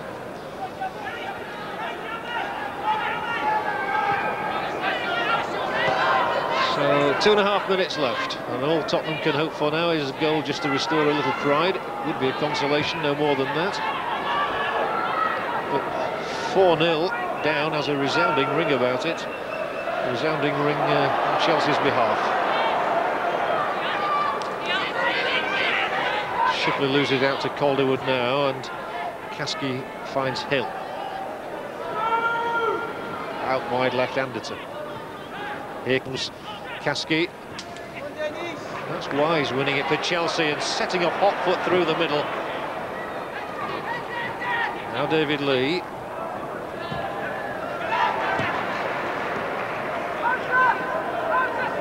You can see the confidence absolutely flooding through Chelsea. Although I'm not quite sure what Lee was intending with that one. Well, I think I could see what he was intending. He was trying to hit Shipley over that far right-hand side, but it was not one of the balls that he'll remember throughout the season, I think.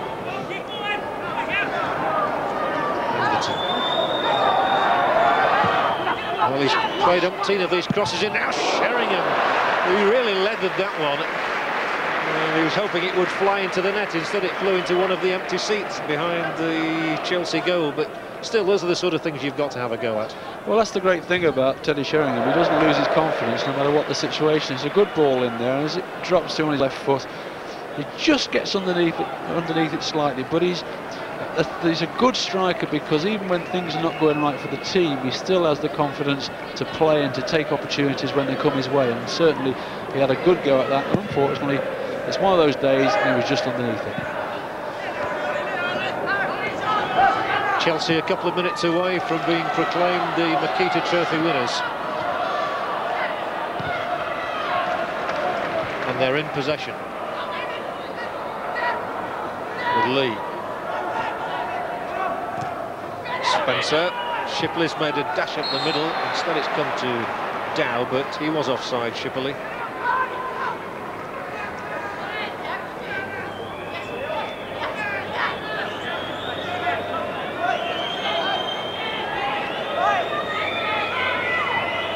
We're moving into time added on. A resounding victory for Chelsea, a tremendous tonic for them at the start of a new season.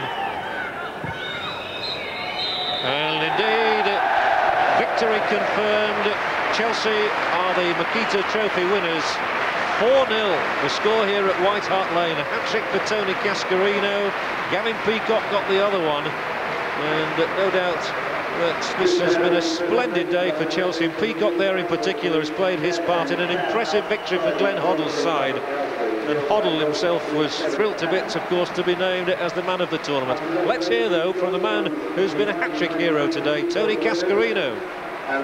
Tony, what a final for Chelsea, but what a final for you. But I think it rounds off what's been a great pre-season for you. Yeah, I've worked really hard in pre-season, missed it for the last couple of seasons, and I think I'm showing the benefit of it. What about the third goal? Because I think out of the three, that pleased you most. Yeah, Dennis done his usual cross, puts the ball in 6 minutes for me, and I managed to get my foot and stick it in. It's a good job of that tool, I think. Yeah, it was a very pleasing day for me. What about the way that Chelsea have played? Because a few people before the season might have thought Glenn Hoddle's way of playing maybe doesn't suit Tony Cascarino. What are you trying to say? I can't play? No, I've scored 6 goals in pre-season and felt good, and I'm just hoping I can continue playing as well as I am now. Well done today, Tony. Thanks very much. Thank you. Well done, Tony. Thank you, Gabriel. Right, we'll take another short break. When we come back, we'll have looked back at some of the action from the Chelsea game, and we also have earlier action from the Lazio Ajax game, so stay with us.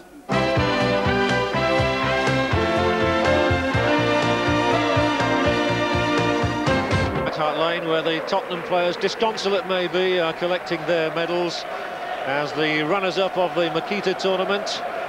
And in a moment we'll see Chelsea step forward, and it's their skipper Dennis Wise, the smallest man on the field, who comes up to collect the Makita tournament trophy from Mr. Gary Morikawa, the managing director of Makita, and he shows it to the jubilant Chelsea fans, who will hope this is the start of big things for Chelsea under the Glenn Hoddle regime. They'll be thrilled with the way their side has performed today in demolishing Spurs 4-0, and they'll be expecting great things now for the rest of the season. Kevin Hitchcock, the goalkeeper, who played his part yesterday with 2 dramatic penalty stops in the 1-1 draw with Ajax, and then they won a penalty shootout. There's Glenn Hoddle, the man of the tournament, and he has given such an eloquent performance on the field that you really do hope that Glenn Hoddle continues to play a big part, not only off the field but on the field for Chelsea. So the 6th Makita final has been decided in favour of Chelsea. They've beaten Spurs 4-0.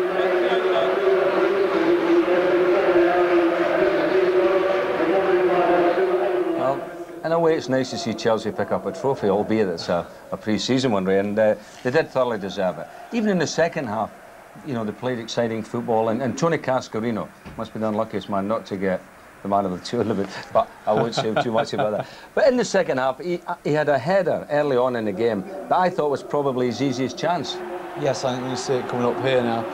Good delivery into the box, and there he goes. He's under no pressure. He's under no pressure at all. Can direct it into either corner. And fortunate for Ian Walker, it hits his legs. Probably that's the only fortunate thing that happened to Ian Walker in the game.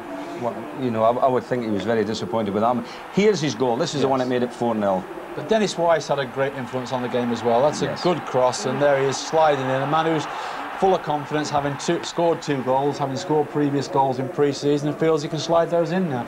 But Dennis Wise was walking around there. I thought he was outstanding as well, and it was a very difficult decision, the man of the match, to be fair. But you have to give it to Glenn for his performance over the 2 days. I was only joking with you, certainly. No, Glenn Hoddle. I mean, the man who orchestrates the whole thing, the man that's responsible for the way that Chelsea are playing. Of course, he was really outstanding. Let's have a look at John Spencer's little effort that he had in the second half. Because he's a buzzy little player. He is, certainly, and you know, it's going to be a battle between him and Robert Fleck, who plays in the side with Cascarino, I would think. Long ball up there, and there he is. He takes it down his chest, and not afraid for the snapshot. A lot of players would have wanted one more touch to get the ball onto the floor before they hit it, but not him. He's prepared to have a snapshot. Well, here's a young man, Danny Hill. You know a little bit about him. This is Anderson on the ball. No, Danny, he'll be a little bit disappointed here. Good cross from Anderson, and Sheringham does well because he's being challenged from behind here. Heads it down well, and Danny comes onto it. He's going to hit it, sees the challenge coming in, takes it past Glenn Hoddle, opens up another space for himself, and then tries to drag it into the far corner because he knows Hitchcock is on the left-hand side of the goal. Yes. But unfortunately, just drags it wide. But he will score goals because he has that ability. I must say, they didn't have many chances really in the afternoon, did they, Tottenham? No, unfortunately, I think we showed Teddy Sheringham having a chance in the first half and a couple of half chances in the second half, but nothing like they created the day before. No, I thought the day before they played very well, but as I was saying at half-time, I think losing the midfield players, I know Alan came on in the second half, but I think they lost the place here, and the idea of giving Glenn Hoddle all the ribbon of the world. I think Glenn Hoddle will be hoping this happens in the Premier League next year. Well, somehow I don't think it will happen in the Premier League.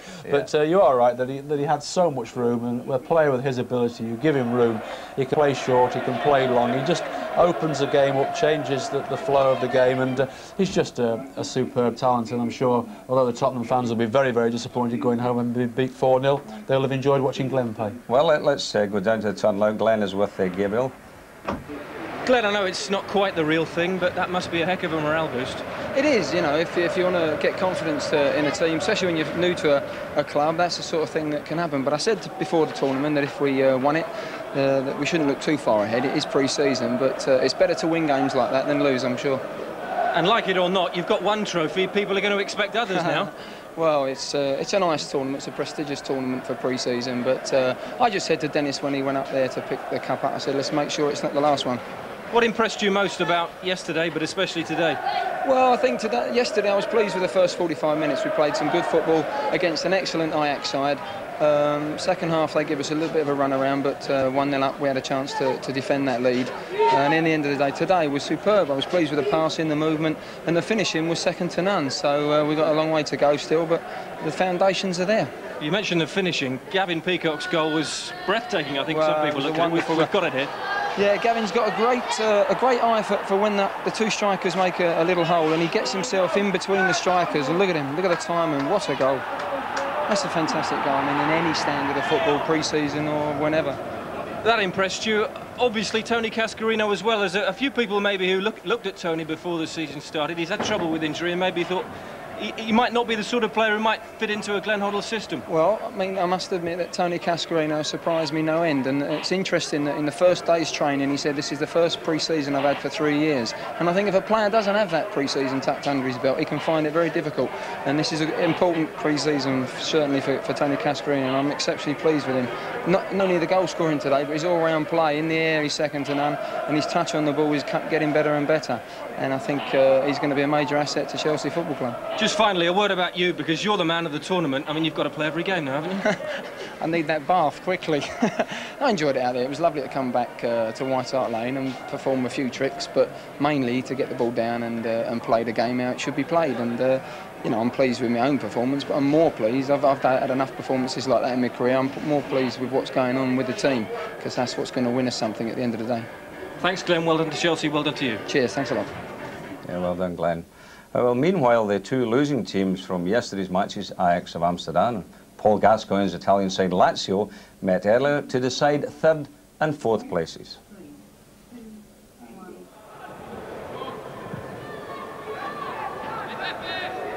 Now Blind, on his birthday, 30 today. Finney. He's got pace, this lad, and a lovely little ball and a great shimmy. That's a super goal by Litmanen. Jari Litmanen, the Finnish international, scores his second goal in 2 days, and much of the credit is down to Finidi. The Nigerian is playing to win a contract for Ajax. And look at the way he threads that ball through. It's a delightful dummy there, though, that opens the way for Litmanen's successful strike.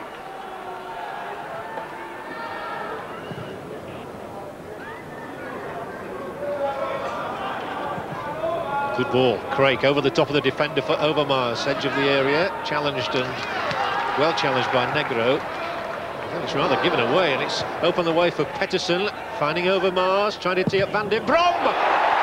What a strike! Ajax are 2 up, and Van den Brom has scored his first goal for the club. Only 7 minutes gone, and we've seen 2 spectacular goals. Again, Pettersson involved in the build-up. He created the first goal with a little shimmy. This one, he lays it off. Overmars is there too, but the strike from Van den Brom was venomous. Gascoigne finds Klosar. He in turn finds Sorini. Now inside the area, Signori. Can Signori get one back? Right across the face of Stanley Menzo's goal.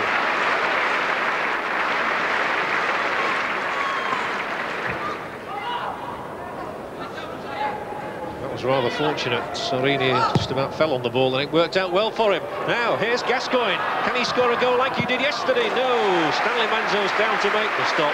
Gascoigne smiles and Lazio are still 2 behind.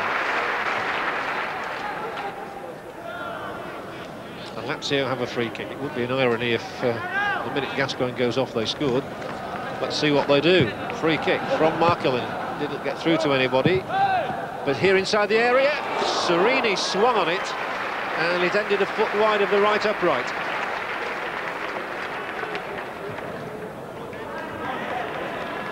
Finidi streaking up the right again. And here he gets it from Blint. Runs it for Valley. Still Finidi, he's done well, and Finidi! It whistled across goal. He really is an exciting talent, George Finidi. This Nigerian has enjoyed himself at White Hart Lane over the past 2 days, and he cut inside for Valley here. And when he let fly, it really flew past the far upright. Super try, that.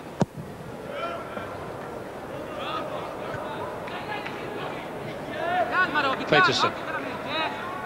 Oh, didn't need Overmars. That was cleverly done by Peterson.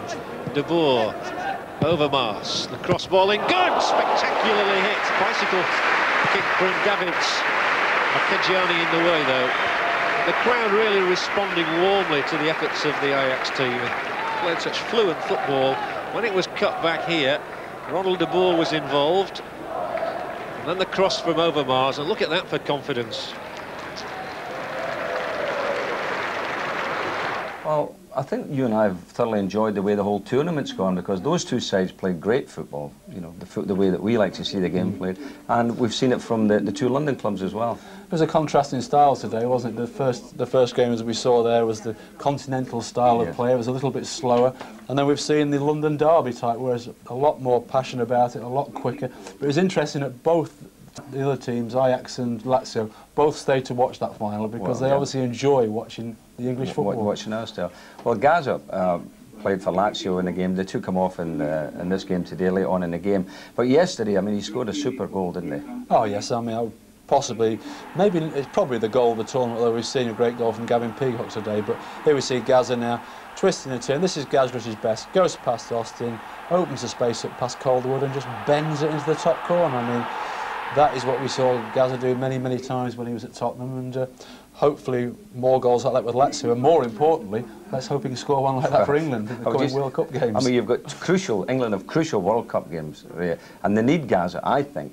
I mean, he hasn't, for me, performed well in the last couple of games he's played for them, but they need him to do what he was doing in this tournament, attacking people with the ball, getting in the box, getting penalty kicks. Yes.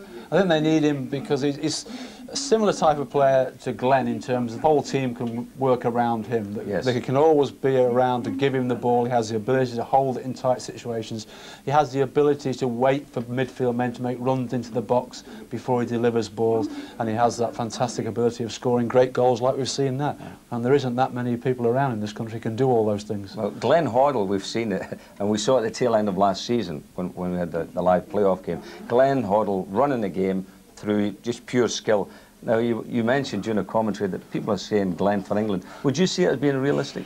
Unfortunately, much as I would love to see him back in an England shirt, I think it's a little bit, if we're not careful, it'll be a little bit like the Waddle situation, that the press will run away with the situation that he should be back in the side, Glenn, and I think Glenn's going to have his hands full with Chelsea this year without maybe thinking about coming back into the England side. Okay, well, I mean, I think, personally, I would like to see him, even if it was only for a game or 2 games, just to let us see if England can maybe be pulled together as a team and play a bit of football and give everybody the watching public, even Scots like myself, you know, steady. Well, something to look forward to, you know, and let's get to that World Cup. These British teams through to the World Cup. Well, that's just about all we've had time for from White Hart Lane. The end of another exciting Makita tournament with an English name and a trophy for the first time in 4 years. Let's hope that it's a good omen for the forthcoming domestic season, which kicks off in just 2 weeks' time. Now, here on ITV, in some regions at least, we'll bring you live coverage on that opening weekend, Southend United against Nottingham Forest. But coming up next on ITV today, more international athletics from Cologne, but from us, bye-bye from White Hart Lane.